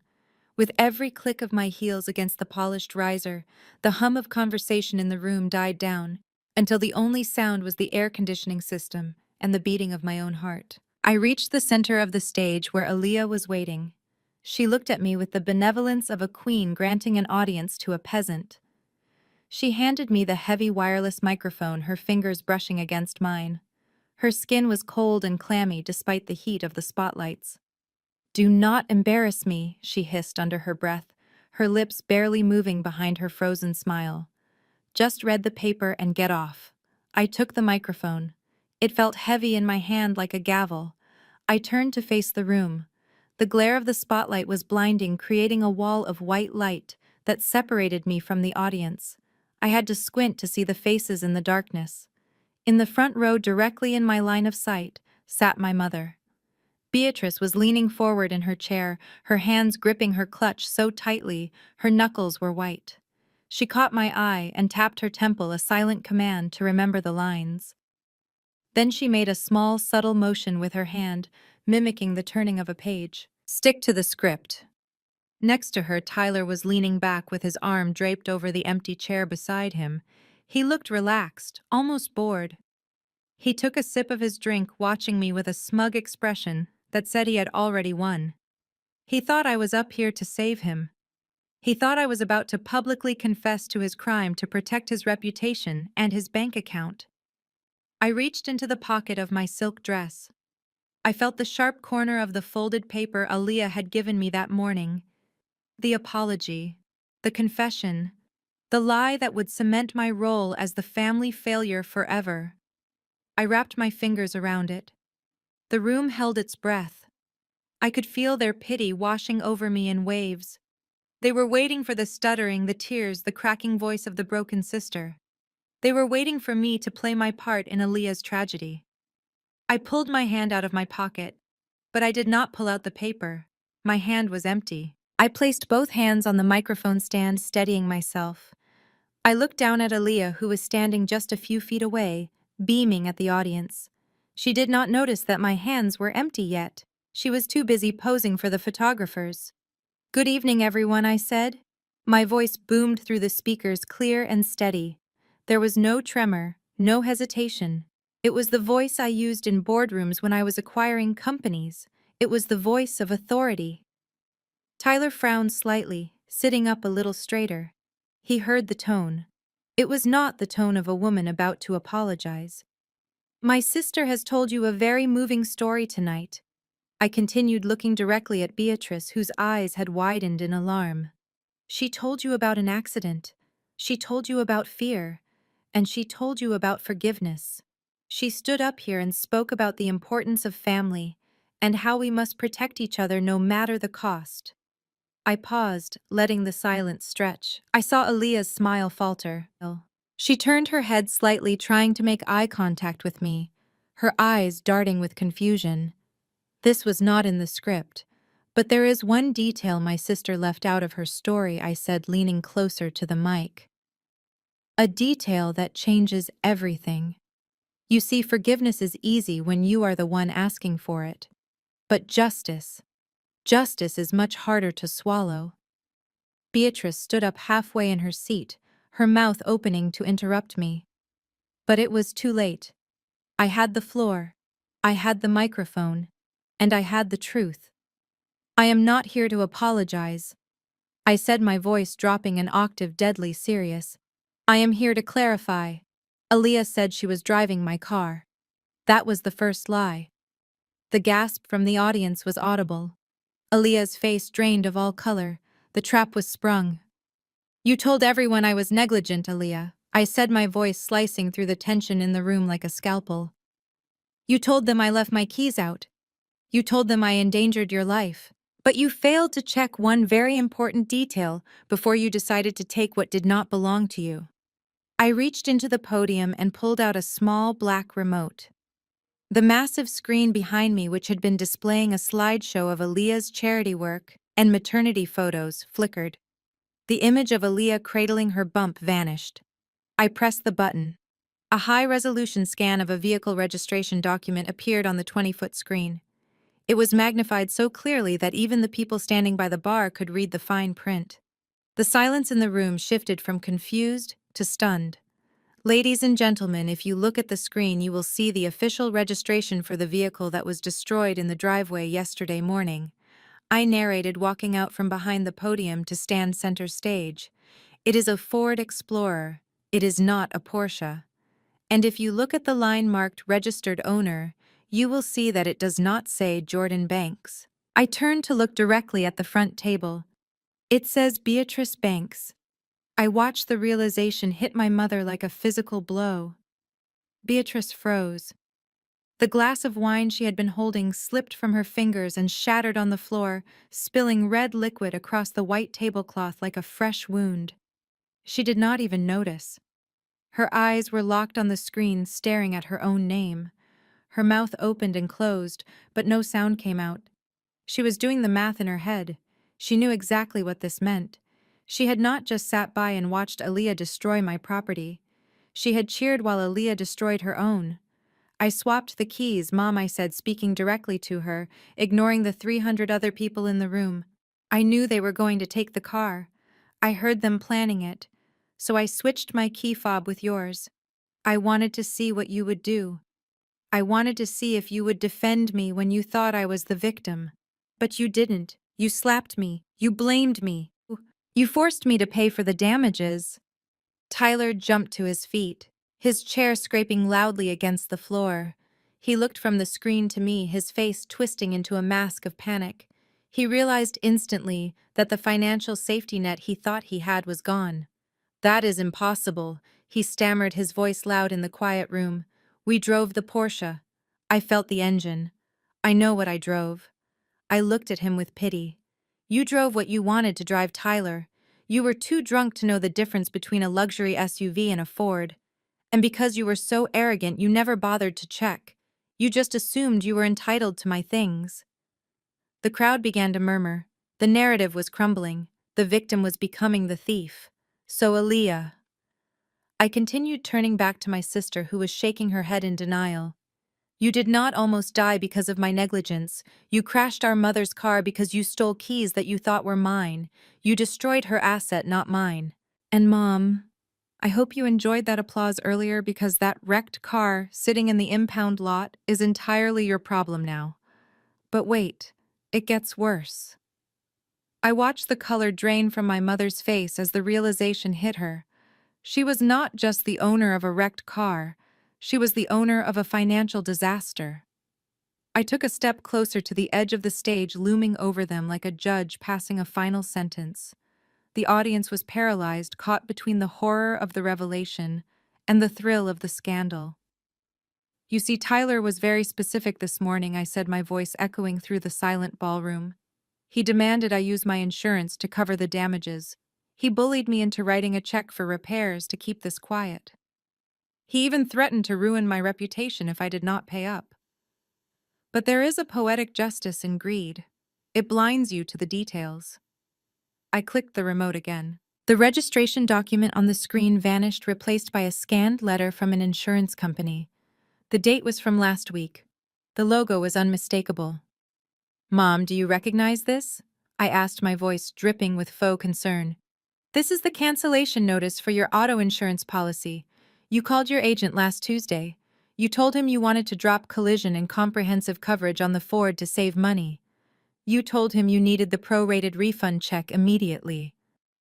Beatrice let out a strangled sound, half gasp, half sob. She clutched the tablecloth as if it were the only thing keeping her upright. She knew exactly why she had done it. She had stripped her own assets to feed the leech sitting next to her. "You needed the cash," I continued relentlessly. "You liquidated your safety net to give Tyler $5,000 for his investment firm. You bet your own security on his gambling addiction. You stripped the protection from your own vehicle to fund his lifestyle. And now look where it got you." I pointed to the document on the screen, tracing the cancellation date with the laser pointer. "Because you canceled that policy, that car is completely uninsured. There is no coverage for the damage. There is no coverage for the tow truck. And there is certainly no coverage for the $85,000 repair estimate Tyler handed me this morning." The room erupted in whispers. I could hear the word uninsured rippling through the crowd like a contagion. In their world, being uninsured was a sin worse than adultery. It meant you were insolvent. It meant you were irresponsible. It meant you were broke. "So that bill, Mom," I said, staring her down. "That is not my debt. That is yours. You destroyed your own car to fund a man who then crashed it. You are liable for every single penny. And as for the check I wrote you this morning to keep the peace..." I reached into my clutch and pulled out my phone. I tapped the screen 3 times, showing the banking app to the camera, projecting it onto the massive screen behind me for everyone to see. The words "Payment Stopped" glowed in bright red letters. I canceled it before the ink was even dry. "You are on your own, Beatrice. You wanted to be the matriarch. You wanted to enable them. Now you can pay the price for it. $80,000. I hope you have it in liquid assets, because from what I have seen of your accounts, you are going to have to sell a lot more than just a car to cover this." Tyler moved first. The survival instinct of a cornered rat finally kicked in, overcoming his shock. He shoved his chair back with enough force to knock it over, sending it crashing to the floor. His face was a mask of purple rage, veins bulging in his neck as he scrambled toward the stairs. He was not coming to debate. He was coming to silence me physically if necessary. "Turn it off!" he screamed, his voice cracking with desperation. "Cut the mic! Someone get her off the stage! She is lying! She is mentally unstable!" Security guards hesitated, looking between the well-dressed man screaming like a lunatic and the composed woman standing at the podium. I did not flinch. I did not step back. I simply watched him run, knowing he would never reach me in time. I had one button left to push. You wanted the truth about the accident, I said, my voice booming over his screams. You wanted to know who almost killed an unborn child. Let us go to the tape. I hit the play button on the remote. The massive screen behind me went black for a split second before exploding into high-definition color. The footage was from the interior dashcam of the Ford Explorer, time-stamped exactly 30 hours ago. The angle was wide, capturing both the driver and the passenger seats perfectly. The entire ballroom gasped in unison. There was no deer. There was no mechanical failure. And most damning of all, there was no Aaliyah in the driver's seat. Tyler was behind the wheel. He was holding a bottle of champagne in one hand, steering with the other. His tie was undone, his eyes were glazed, and his head was lolling back against the headrest. Next to him, Aaliyah was not in distress. She was not clutching her stomach in pain. She was laughing. She was filming him with her phone, cheering him on. "Go faster, babe!" The Aaliyah on the screen shrieked, her voice slurred and reckless. "See what this piece of junk can do. Jordan never drives it over 60. She is such a grandma." "Watch this," Tyler mumbled, raising the bottle to his lips. "I am going to drift around the oak tree." The audience watched in horrified silence as the car swerved violently. The laughter turned into screams. The camera shook. Then came the impact. The sound of metal crumpling against wood was amplified through the ballroom speakers, making everyone jump. The screen went chaotic as the airbags deployed, filling the cabin with white dust. But the recording did not end there. In the aftermath, the audio was crystal clear. "Oh my God, Tyler," Aaliyah whimpered. "We are screwed. We are so screwed. You are drunk. You are going to jail." "No, I am not," Tyler's voice replied, thick with intoxication. "We will switch seats. You are pregnant. They won't breathalyze a pregnant woman. We will tell them it was a deer. We will tell them Jordan left the keys out. We will make her pay for it. She is desperate for us to like her. She will fix it." I paused the video on the freeze frame of Tyler's face, right as he realized he had crashed. I turned to look at the real Tyler, who had frozen halfway up the stairs. He looked like a man who had been shot. The security guards were no longer hesitant. Two of them moved to block his path, their hands hovering over their holsters. "So there you have it," I said, my voice cutting through the stunned silence. "No deer, no brake failure. Just a drunk driver and his accomplice conspiring to commit insurance fraud and file a false police report. And they decided the best way to cover their tracks was to frame the sister who has paid for their entire lives." I looked at Aaliyah. She was trembling so violently her pearl-encrusted gown was shaking. The saintly mother figure had vanished, leaving behind a scared, vindictive girl who had just been exposed as a criminal. "The police have already received a copy of this footage," I announced, "and I believe they are waiting outside right now to ask you a few questions about who exactly was driving that car." I looked down at Tyler, who was breathing heavily at the bottom of the stairs, his face a mixture of rage and terror. He thought the exposure of his drunk driving was the climax of the evening. He thought the worst thing he had done was wrap a Ford Explorer around an oak tree on private property. He was wrong. "You seem to think this is just a family dispute, Tyler," I said into the microphone, my voice calm and terrifying. "You seem to think that because you only hit a tree, you are the victim of bad luck. But the camera does not just record the crash, it records the journey. And your journey started 10 minutes before you hit that tree." I pressed the rewind button on the remote. The video on the massive screen reversed rapidly, the images blurring until the timestamp in the corner read 11:45 p.m. I hit play. The perspective shifted. The Ford Explorer was moving down a residential street, now swerving between lanes. Tyler was singing along to the radio, his words slurred. Aaliyah was laughing, filming him with her phone, encouraging him to drive faster. Then came the intersection. A silver sedan was parked legally on the side of the road. Tyler took the turn too wide. The sound of the impact was sickening, a loud, grinding crunch that shook the speakers in the ballroom. The Ford's side mirror was sheared off. The sedan's bumper was torn away. Stop, Aaliyah screamed on the video. You hit them. You hit that car. Tyler did not brake. He did not pull over to check for passengers. He slammed on the accelerator. The engine roared as the Ford sped away from the scene, leaving a trail of debris behind. Do not look back, Tyler shouted on the screen. Just go. If we stop, we get arrested. Drive. The video froze on the image of the damaged sedan receding in the rearview mirror. I looked out at the audience. The pity they had felt for Aaliyah moments ago had evaporated, replaced by cold, hard disgust. They were looking at a hit-and-run driver and his accomplice. You fled the scene of a crime, I said, pointing a finger at Tyler. That is a felony. And that silver sedan you hit belongs to a single mother who needs it to get to work. You destroyed her livelihood, and then you ran away to drink more champagne and crash my mother's car. Suddenly, the heavy atmosphere in the room was pierced by a new sound. It started faint, but grew louder by the second, rising above the murmurs of the crowd. Sirens. Distinct, shrill police sirens. Blue and red lights began to flash against the high windows of the ballroom, painting the horrified faces of the guests in alternating colors of emergency. I checked my watch theatrically. Right on time, I said. I told you I had a surprise for you. Those are not for me. They are here for the man who committed a hit and run and the woman who helped him cover it up.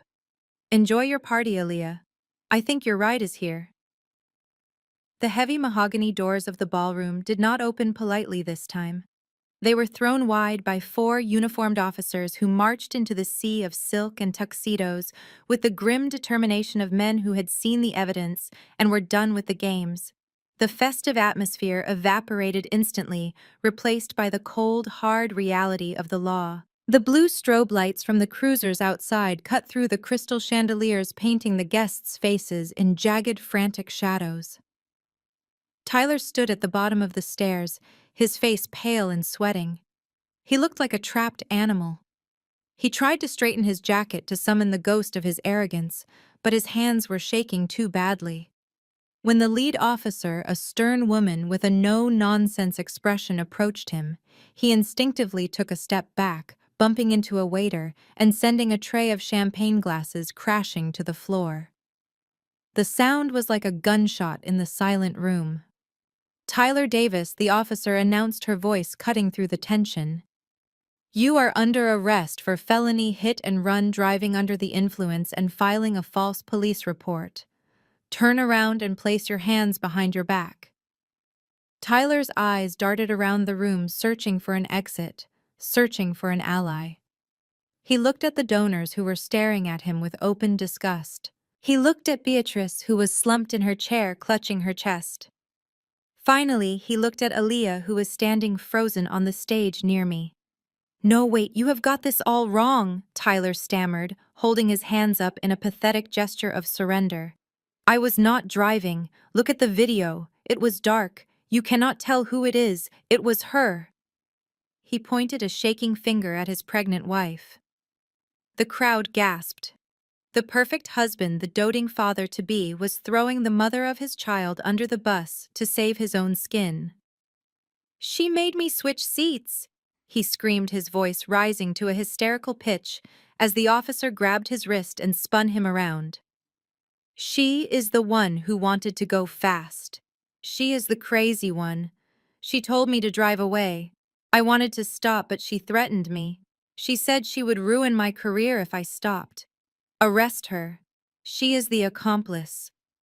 The metallic click of the handcuffs ratcheted through the silence, sealing his fate. The illusion of the noble aristocratic son-in-law shattered into 1,000 pieces. He was not a businessman. He was not a leader. He was a coward in a rented tuxedo, desperately trying to frame his wife for his own recklessness. Aaliyah let out a sob of pure betrayal, her hands flying to her mouth. She watched as the man she had championed, the man she had helped destroy my life, turned on her without a second thought. Get off me! Tyler yelled, struggling as 2 more officers moved in to secure him. You cannot do this. Do you know who I am? I am a partner at Vantage Point Ventures.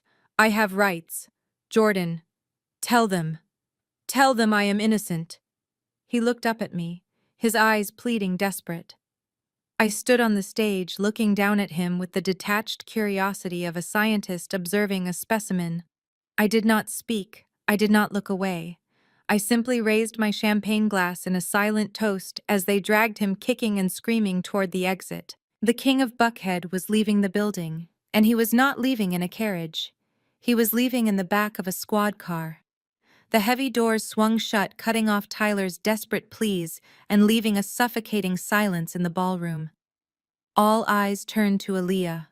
She stood center stage, her hands still hovering near her stomach, in a pose that had elicited sympathy only minutes ago, but now looked like a grotesque pantomime.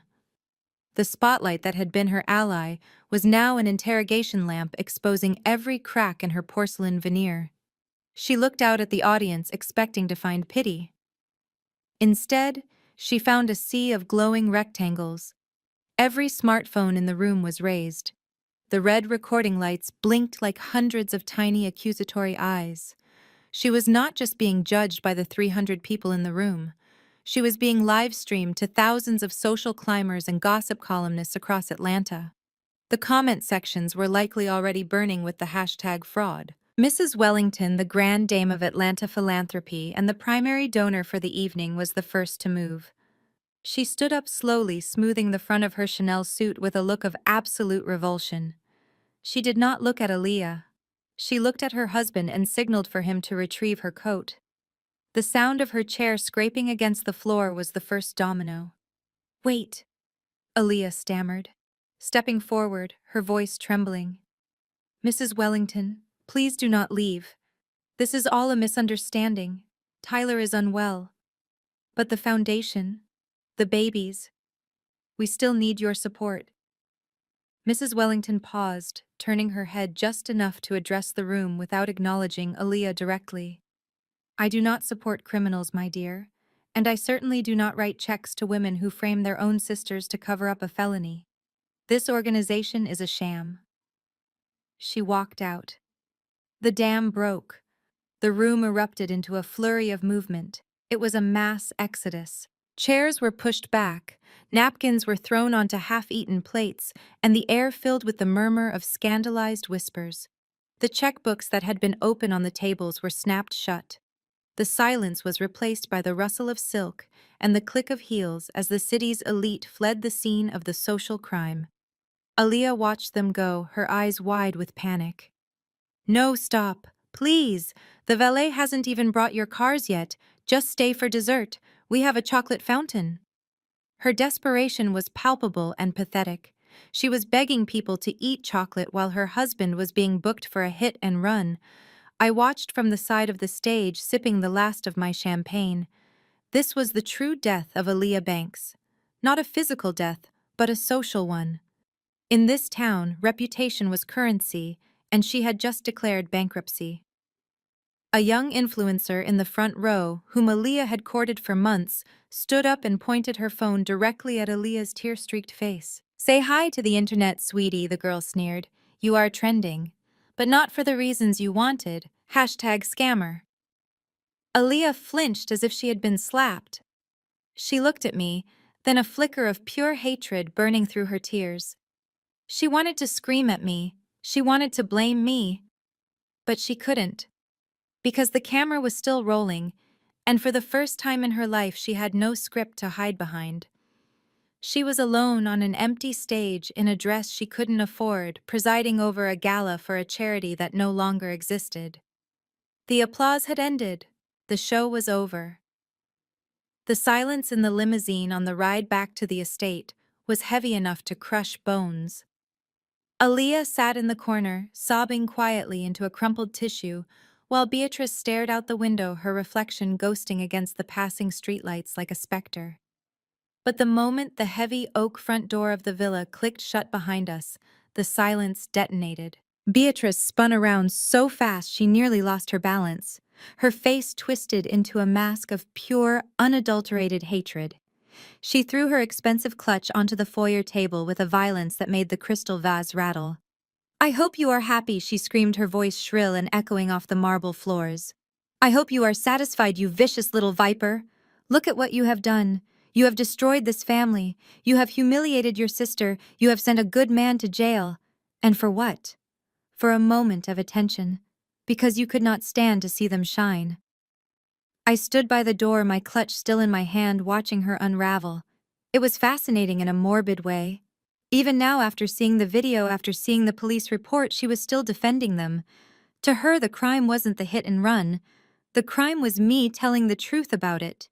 You did this on purpose, Beatrice spat, walking toward me with a menacing gait. You planned this. You waited until the most important night of Aaliyah's life to ambush her. You could have come to us quietly. We could have handled this like a family. But no, you had to drag us through the mud in front of the entire city. Do you have any idea how much money we lost tonight?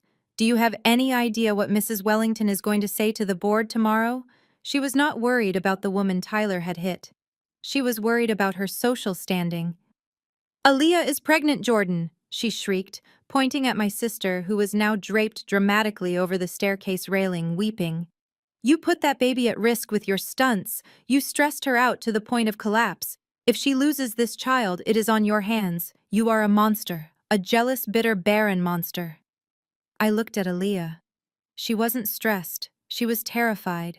She knew that without Tyler to hide behind, she was exposed, but Beatrice was too blind to see it.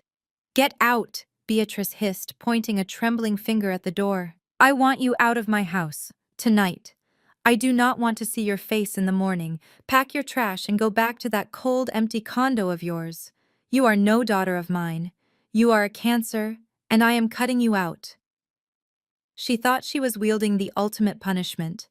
She thought that banishing me from the family estate would break me. She stood there, chest heaving, waiting for me to beg, waiting for me to apologize. She wanted me to fall to my knees and plead for forgiveness so she could graciously deny it. I looked around the foyer. I looked at the chandelier I had paid to restore. I looked at the marble floors I had paid to polish. And finally, I looked at the woman who had birthed me but never loved me. She was evicting me from a house she no longer owned. Very well, mother, I said, my voice calm and low. I will leave. I have some business to attend to anyway. But before I go, there is one last thing you need to see. I reached into my bag and pulled out the red folder my lawyer had handed me at the gala. Beatrice's eyes narrowed. She recognized the color of legal urgency. I held it out to her. You might want to read this before you start throwing people out, I said. It concerns the ownership of this house. And unfortunately for you, the landlord has a very different opinion on who gets to stay and who has to leave. Beatrice snatched the red folder from my hand, tearing it open with a desperation that betrayed her fear. She expected a lawsuit. She expected a restraining order. She did not expect a property deed. Her eyes scanned the document rapidly, her lips moving silently as she read the legalese. Then she stopped. Her breath hitched in her throat. She looked at the paper, then at me, then back at the paper.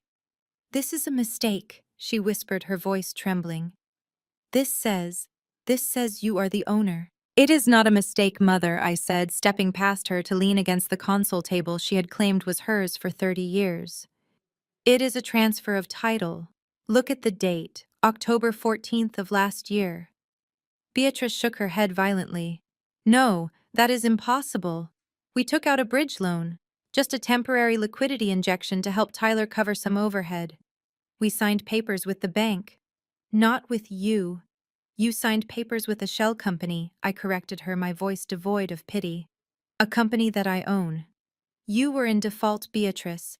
You had missed 3 payments because you were funneling every spare dime into Tyler's pockets. The bank was preparing to foreclose. They were going to put this house on the auction block within 30 days. I stepped in and bought the note. I paid off your arrears. And in exchange, I took the title. I watched the realization wash over her. She was not the lady of the manor. She was a tenant living on my charity. But why, she stammered. Why didn't you tell us? Because you would have bled me dry, I said simply. You mortgaged this house to pay off Tyler's gambling debts.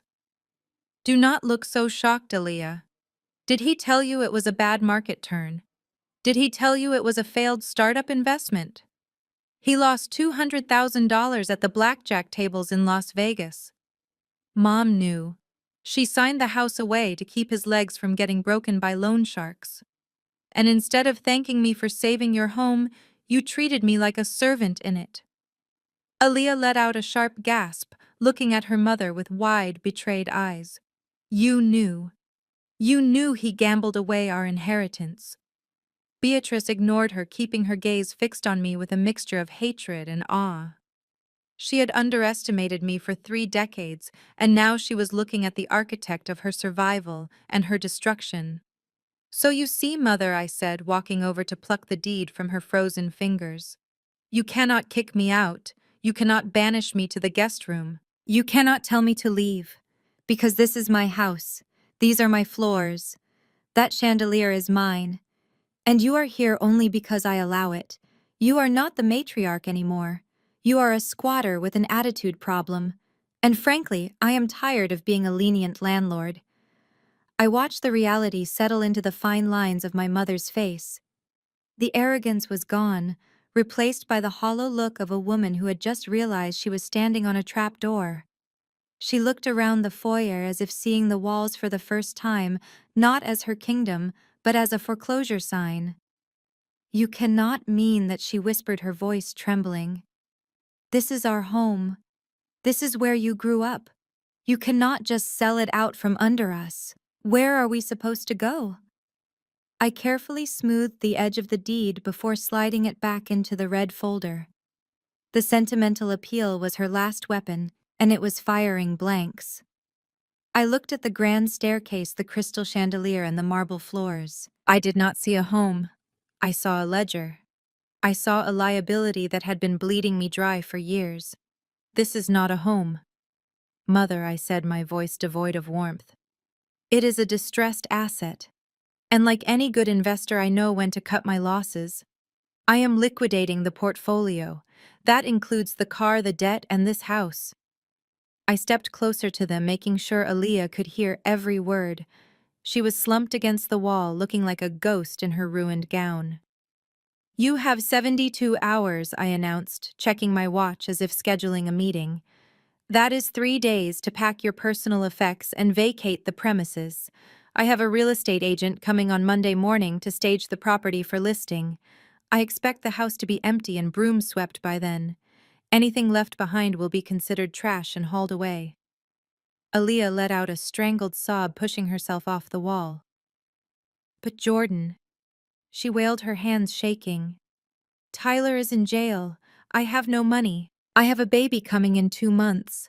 You cannot throw a pregnant woman onto the street. You are my sister.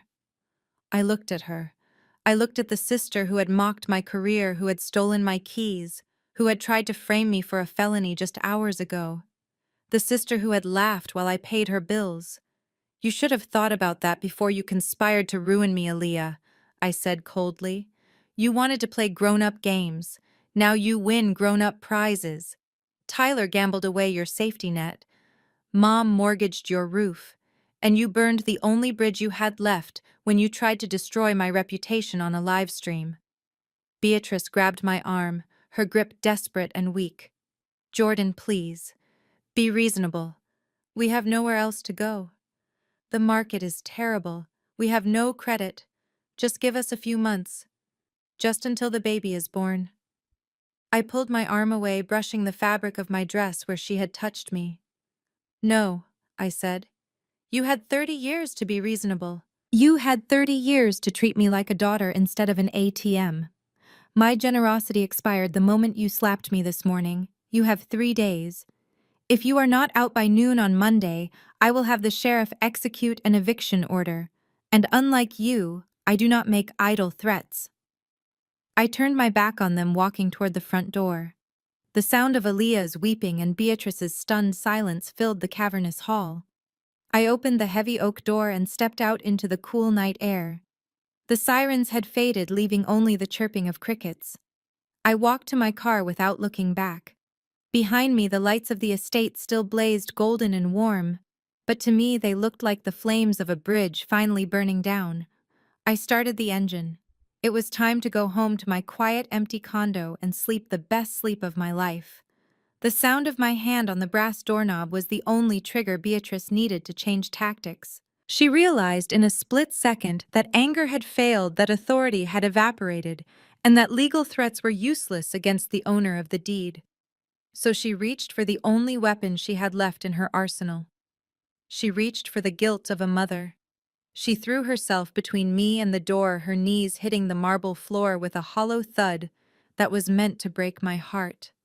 She grabbed the hem of my silk dress, her fingers clutching the fabric like a drowning woman clutching a lifeline. Tears, real or manufactured, streamed down her face, ruining her heavy mascara and leaving black streaks across her cheeks. "Jordan, please," she sobbed, her voice cracking into a high-pitched wail. "You are my baby. I changed your diapers. I nursed you when you were sick. I sat up with you when you had nightmares. How can you be so cruel? How can you throw your own mother out on the street like a dog?" I looked down at her.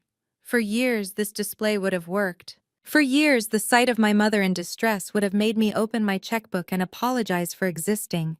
But tonight, all I saw was a performance. I saw a woman who had sold my childhood to pay for her favorite daughter's mistakes and was now trying to bill me for the emotional labor of raising me. "I am not throwing you out, Mother," I said, my voice flat and devoid of the sympathy she craved. "I am liquidating an asset. It is a business decision. You of all people should understand that. You sold my trust fund to buy Tyler a boat, remember? You told me it was just business then." Beatrice shook her head violently, pressing her face against my skirt. "This is different. This is our home. Your memories are here. The marks on the wall where we measured your height. The garden where you learned to walk. You cannot put a price tag on that. You cannot just discard us like we mean nothing to you." I gently but firmly pulled my dress from her grip, taking a step back to create a chasm between us. I looked at Aaliyah, who was watching us with wide, terrified eyes, waiting to see if the emotional blackmail would work. "I seem to recall a conversation we had at breakfast just this morning," I said, tilting my head slightly, as if trying to remember a trivial detail. "When I was upset that my sister had stolen and destroyed my vehicle." "Do you remember what you said to me, Beatrice?" She looked up, blinking through her tears, confusion clouding her face. "You told me I was being petty." I continued, my voice hardening into diamond. "You told me not to be so attached to material things. You said, and I quote, 'It is just a car.' You asked me why I was making such a fuss over metal and plastic when family was safe. You said objects can be replaced." I gestured wide around the foyer, taking in the sweeping staircase and the vaulted ceiling. "So why are you crying now, Mother? It is just a house. It is just wood and brick and drywall. Surely you are not so shallow that you care more about this building than you do about the lesson in responsibility I am teaching you." Beatrice's mouth fell open, the trap snapping shut around her own logic. She tried to stammer a defense, but I cut her off. "You have each other," I said, opening the door and letting the humid night air flood the air-conditioned hall. "You have the family you chose. You have the loyalty you demanded. You do not need this house to be happy, unless, of course, you only cared about the luxury it provided." I stepped out onto the porch. Monday at noon. "Beatrice, do not make me call the sheriff. He is already having a busy night with your son-in-law, and I would hate to add to his paperwork." I pulled the heavy door shut. The click of the latch was the most satisfying sound I had ever heard. It was the sound of a book closing. It was the sound of the end. The unraveling of Aaliyah's life did not happen in slow motion. It happened with the violent speed of a car crash. The morning after the gala, while I was sipping coffee in my condo, the news broke that Tyler had not gone down quietly. In the interrogation room, faced with a felony charge and potential prison time, the doting husband had turned into a desperate snitch. He didn't just confess. He implicated Aaliyah in everything. He told the detectives she had encouraged the speeding. He told them she had filmed the reckless driving for social media clout. He even claimed she had masterminded the plan to frame me for the accident because she was jealous of my success. By noon, the police were back at the estate. They were not there for tea. They were there to serve Aaliyah with a notice of investigation for aiding and abetting a felony and conspiracy to obstruct justice. She wasn't arrested solely because of the high-risk pregnancy, but her passport was surrendered, and her assets were frozen pending the investigation. The golden couple was no longer a team. They were co-defendants in a cage match fighting for a plea deal. I watched the fallout from a distance, monitoring the situation like a stock ticker. The New Beginnings Foundation collapsed before it even launched. The board members resigned en masse, terrified of being associated with a fraudster. The donors demanded their money back, and the internet, which Aaliyah had courted so assiduously, turned on her with the ferocity of a starving pack of wolves.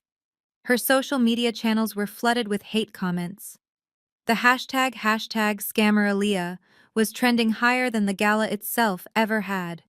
She had wanted fame, she got infamy. Monday morning arrived with a gray drizzle that matched the mood of the eviction. I pulled up to the estate at 11 o'clock, an hour early, to supervise the turnover. The driveway was not filled with luxury cars this time. It was occupied by a rusted moving van and a small sedan that belonged to Beatrice's distant cousin, the only family member willing to take them in. The house was a shell. The staging furniture I had paid for was gone. The art was off the walls, leaving pale rectangles on the wallpaper, like ghosts. Aaliyah was sitting on a suitcase in the foyer, staring at her phone, her thumbs scrolling maniacally through the comments that were destroying her life. She looked small. The arrogance that had defined her for 25 years had evaporated, leaving behind a frightened girl who had never had to work for anything and now had nothing. She looked up as I entered, the click of my heels echoing on the marble. Her eyes were red-rimmed and empty. "Tyler is going to prison," she whispered, her voice hollow. "The lawyer says he is looking at 3 years minimum because of the hit and run. He ruined my life, Jordan. I have a baby coming, and I am going to be a single mother with a criminal record." I stopped in front of her, looking down at the sister who had tried to destroy me just 3 days ago. "Tyler did not ruin your life, Aaliyah," I said, my voice devoid of pity. "You ruined it together. You chose him. You enabled him. And when he crashed, you chose to lie instead of taking responsibility. You wanted the high life without the work. You wanted the prestige without the character. Now you have the consequences." She didn't argue. She didn't scream. She just stood up and grabbed the handle of her suitcase. She walked out the door, past the columns she used to pose in front of, past the garden she used to claim was hers, and into the rain. She had lost her husband. She had lost her home. She had lost her reputation. And as she climbed into the passenger seat of that battered sedan, she finally realized that she had lost the only person who could have saved her. Me. The vehicle waiting in the circular driveway was a stark insult to the architecture of the estate.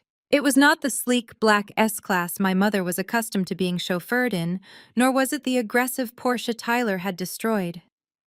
It was a dented beige sedan from the late 90s, with a cracked rear bumper and a muffler that was held in place by a rusted wire. It belonged to Cousin Margaret, the only relative in the tri-state area who had not blocked Beatrice's number after the scandal broke. The car sat there, leaking a small puddle of oil onto the pristine cobblestones, coughing blue smoke into the damp air. Beatrice emerged from the front door, dragging a massive Louis Vuitton steamer trunk that was worth more than the car she was about to climb into. She looked years older than she had just 3 days ago. Her hair, usually sprayed into an immovable helmet of perfection, was limp and graying at the roots. Her face, stripped of the expensive creams and professional makeup, revealed the deep roadmap of bitterness she had been hiding for decades. She struggled with the weight of the trunk, her arms shaking. She was a woman who hadn't lifted anything heavier than a wine glass in 30 years, and now she was hauling the wreckage of her life to the curb. I stood on the porch, leaning against a limestone pillar, watching her struggle. I did not offer to help. I did not call the staff because I had dismissed them an hour ago with a generous severance package. This was a burden Beatrice had to carry alone. She heaved the trunk toward the open back of the sedan, but her grip slipped. The expensive leather hit the asphalt with a sickening scrape that made her wince physically. Aaliyah followed her out carrying 2 black garbage bags over her shoulder. The designer suitcases were full, so her remaining couture gowns were stuffed into trash bags like common refuse. She wasn't crying anymore. She was moving with the jerky, uncoordinated motions of someone in deep shock. She stopped at the bottom of the stairs, staring at the beige sedan with a look of absolute horror. She looked at the peeling paint and the stained upholstery visible through the window, and then she looked back at the mansion. "Get in." "Aaliyah." Beatrice snapped, her voice raspy and exhausted. "Do not just stand there. We have to go before the sheriff arrives." Aaliyah shoved the bags into the back seat next to a crate of kitchen supplies. There was no room for luxury here. They were playing Tetris with their survival. I walked down the steps slowly, the click of my heels the only sharp sound in the humid morning. Beatrice slammed the trunk of the car shut and turned to face me. Her eyes were dry and hard like flint. "Are you satisfied?" she asked. "You have taken my home. You have taken my dignity. You have stripped us bare. Is it enough for you, Jordan? Do you feel big now?" "I didn't take your dignity, Mother," I replied calmly, holding out my hand. "You sold it a long time ago. I just stopped buying it back for you." I kept my hand extended, waiting. Beatrice hesitated. She clutched the heavy brass key ring in her fist, the keys that opened the front gate, the wine cellar, the master suite. It was the scepter of her rule, and she was holding on to it with a death grip. "The keys, Beatrice," I said softly. She trembled. For a second I thought she might throw them at me. Instead, she dropped them into my palm. The metal was warm from her hand. "Goodbye, Jordan," she whispered. "I hope this house keeps you warm at night because you have no one else left." She climbed into the driver's seat of the rusted sedan. The engine sputtered and whined, struggling to turn over before finally catching with a ragged roar. I watched them drive away, the car listing heavily to the left under the weight of their baggage. They rolled through the wrought iron gates and turned onto the main road, disappearing from view. I looked down at the keys in my hand. She was wrong. I wasn't cold. I wasn't. For the first time in my life, I felt the warmth of absolute freedom. The silence that followed the departure of the beige sedan was heavy and absolute. The engine noise faded into the humid morning, leaving behind a quiet so profound it felt like the house was finally exhaling after holding its breath for 30 years. I turned back to the massive oak doors and pushed them shut. The latch clicked into place, sealing the fortress. I locked the deadbolt. Then I engaged the security chain. I was alone. Finally. Completely alone. I turned around and looked at the foyer. Without the screaming, without the accusations, without the physical presence of their toxicity, the space transformed. It was no longer a battlefield. It was just a building. A very expensive, very large building that I owned free and clear. I kicked off my high heels, leaving them where they fell on the marble. I walked barefoot across the cold stone, feeling the texture of the floor against my skin. I walked slowly, savoring the emptiness. I trailed my hand along the mahogany banister, feeling the dust-free surface.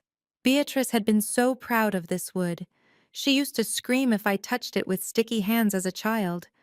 Now I could carve my name into it if I wanted to. I walked past the living room where the furniture had left indentations in the carpet like phantom limbs. I stopped in the main hallway. This was the gallery, the shrine. Beatrice had curated this wall with the precision of a museum director. It was covered in framed photographs documenting the rise and rise of the Banks family. I walked down the line inspecting the propaganda. There was a studio portrait of Aaliyah at 16 wearing a crown from a beauty pageant she had only won because Beatrice donated a new scoreboard to the high school gym. She looked radiant and smug. There was a picture of Tyler and Aaliyah at their engagement party, toasting with crystal flutes, looking like the royalty of Atlanta. And there were the family portraits, dozens of them.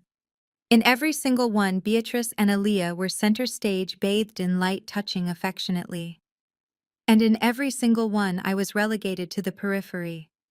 I was always standing slightly apart, usually in a darker color, looking at the camera with a guarded expression.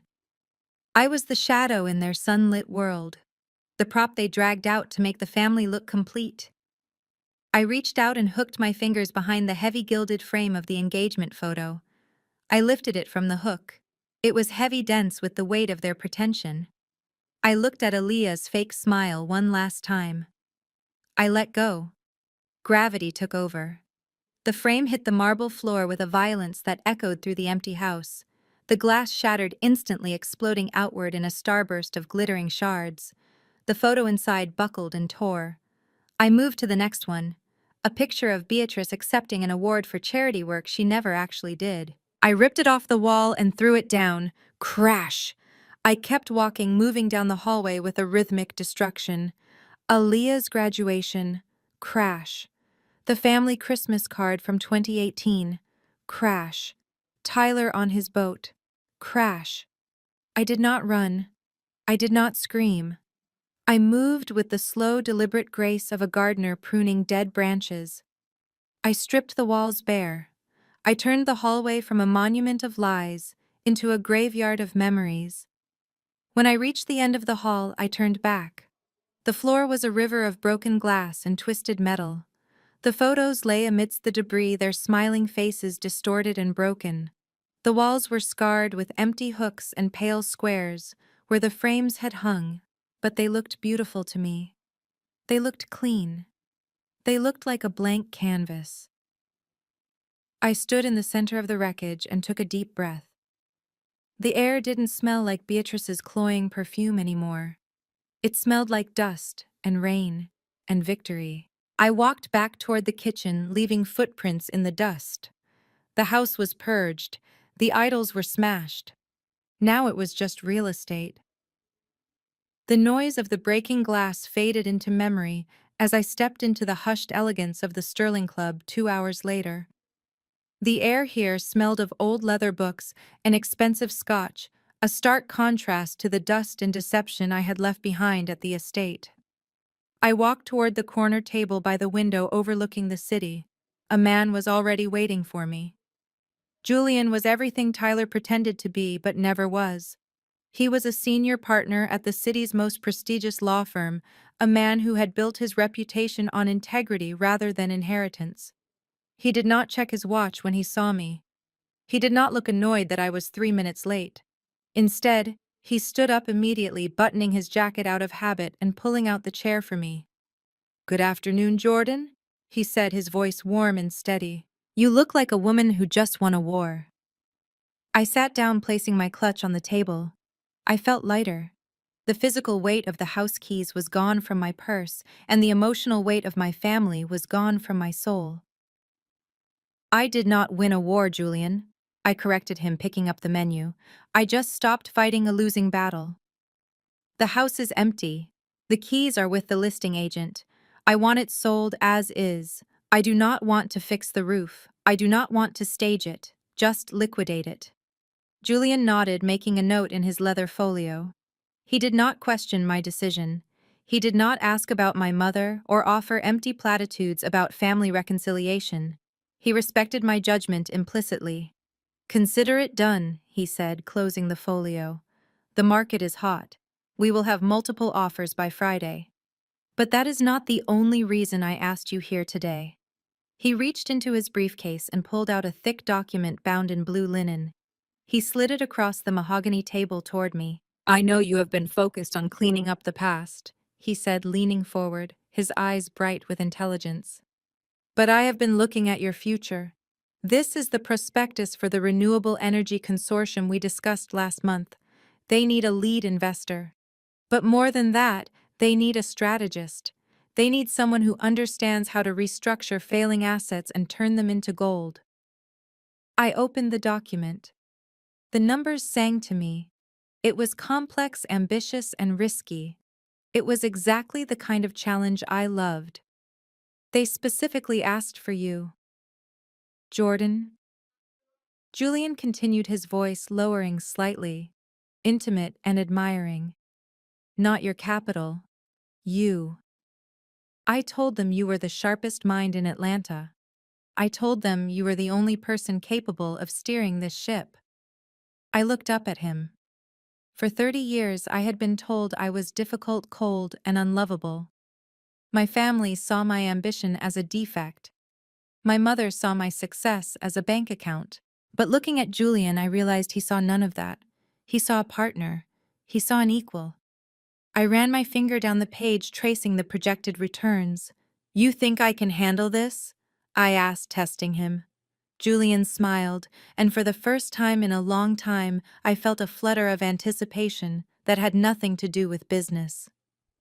Jordan, I have watched you handle a hostile takeover while your family was actively sabotaging you, he said. I have watched you build an empire with one hand tied behind your back. I think handling this will be a walk in the park for you. The question isn't whether you can handle it. The question is, are you ready to finally build something just for yourself? I looked out the window at the skyline. The sun was setting, casting a golden glow over the city. The wreckage of the past was in the rearview mirror. The future was sitting right in front of me, bound in blue linen and waiting for my signature. I picked up the pen. I am ready, I said, signing my name with a flourish. Let us get to work. I walked out of the Sterling Club into the warm, amber light of the late afternoon. The city stretched out before me not as a battlefield of obligations, but as a landscape of opportunity. Julian had walked me to the curb, his handshake firm, and his promise of a new partnership ringing in my ears. But as the heavy glass doors swung shut behind me, I turned my attention to the valet stand. The young attendant saw me coming and straightened his vest. He signaled to his colleague with a sharp whistle. They knew I was not waiting for a rideshare. They knew I was not waiting for a sensible sedan. For years I had driven unassuming cars to the family estate, hiding my wealth to avoid their greed. I had let them believe that the Ford Explorer was the height of my automotive ambition. I had let Tyler crash that decoy while the real prize sat safely under a tarp in a climate-controlled garage downtown. The low rumble began before the car even appeared around the corner. It was a deep, guttural sound that vibrated in my chest. Then it nosed into the sunlight. A Porsche 911 Turbo S in a custom shade of slate gray that looked like a storm cloud captured in metal. It was sleek, aggressive, and unapologetically expensive. This was the car Tyler had dreamed of driving. This was the car Aaliyah had wanted to be seen in, but they had never even known it existed. The valet opened the door with reverence. I slid into the driver's seat. The interior wrapped around me like a cockpit, carbon fiber and hand-stitched leather. No car seats, no fast food wrappers, no sticky fingerprints. It was a sanctuary of precision engineering. I placed my hands on the Alcantara steering wheel, feeling the connection to the machine. This was not a vehicle bought with a loan or a lease. It was a title held in my name, bought with the dividends of my own hard work. I pressed the ignition button. The engine barked to life, settling into a predatory idle. I shifted into gear and eased out of the valet circle. The car surged forward, eager to run. I merged onto the main avenue, the skyscrapers of Atlanta rising up on either side of me like a canyon of glass and steel. I accelerated. The G-force pressed me back into the seat, a physical reminder of my own momentum. I passed the exit for the suburbs, the exit that led to the crumbling estate, and the family I had left behind. My hand did not waver. I did not tap the brakes. I kept the wheel straight. I glanced up at the rear-view mirror. Usually this was the moment in the movie where the protagonist looks back with a single tear of regret. I looked at the reflection of the road disappearing behind me. I saw nothing but asphalt and distance. I felt nothing but the thrill of speed. As the car picked up pace, blurring the trees and buildings into streaks of color, the camera of my mind pulled back. I imagined rising above the car, soaring higher and higher, until the gray Porsche was just a silver dart, moving through the vast, intricate map of the world. The city shrank. The drama shrank. The noise of their demands faded until it was nothing but wind. Voiceover. They taught me that blood is thicker than water. They taught me that family is everything, that you must sacrifice your dignity to keep the peace. They taught me to endure. But as I watched the road open up before me, I realized they were wrong. I taught myself a different lesson. I taught myself that you cannot save people who are determined to drown. I taught myself that loyalty is earned, not inherited. And most importantly, I taught myself that my own peace is priceless. And looking at the road ahead, I can finally afford it. The most profound lesson from Jordan's story is that shared blood does not grant a license for abuse. We often confuse toxicity with loyalty, draining our own emotional and financial resources to enable family members who refuse to grow. Jordan demonstrates that setting boundaries is not an act of cruelty, but a necessary act of self-preservation. Financial independence provides the means to escape, but self-worth provides the courage to leave. You cannot save people who are determined to drown you just to stay afloat. Sometimes the most heroic thing you can do is walk away and choose your own peace. If you were in Jordan's shoes, would you have evicted them immediately or given them one last chance? Let us know in the comments.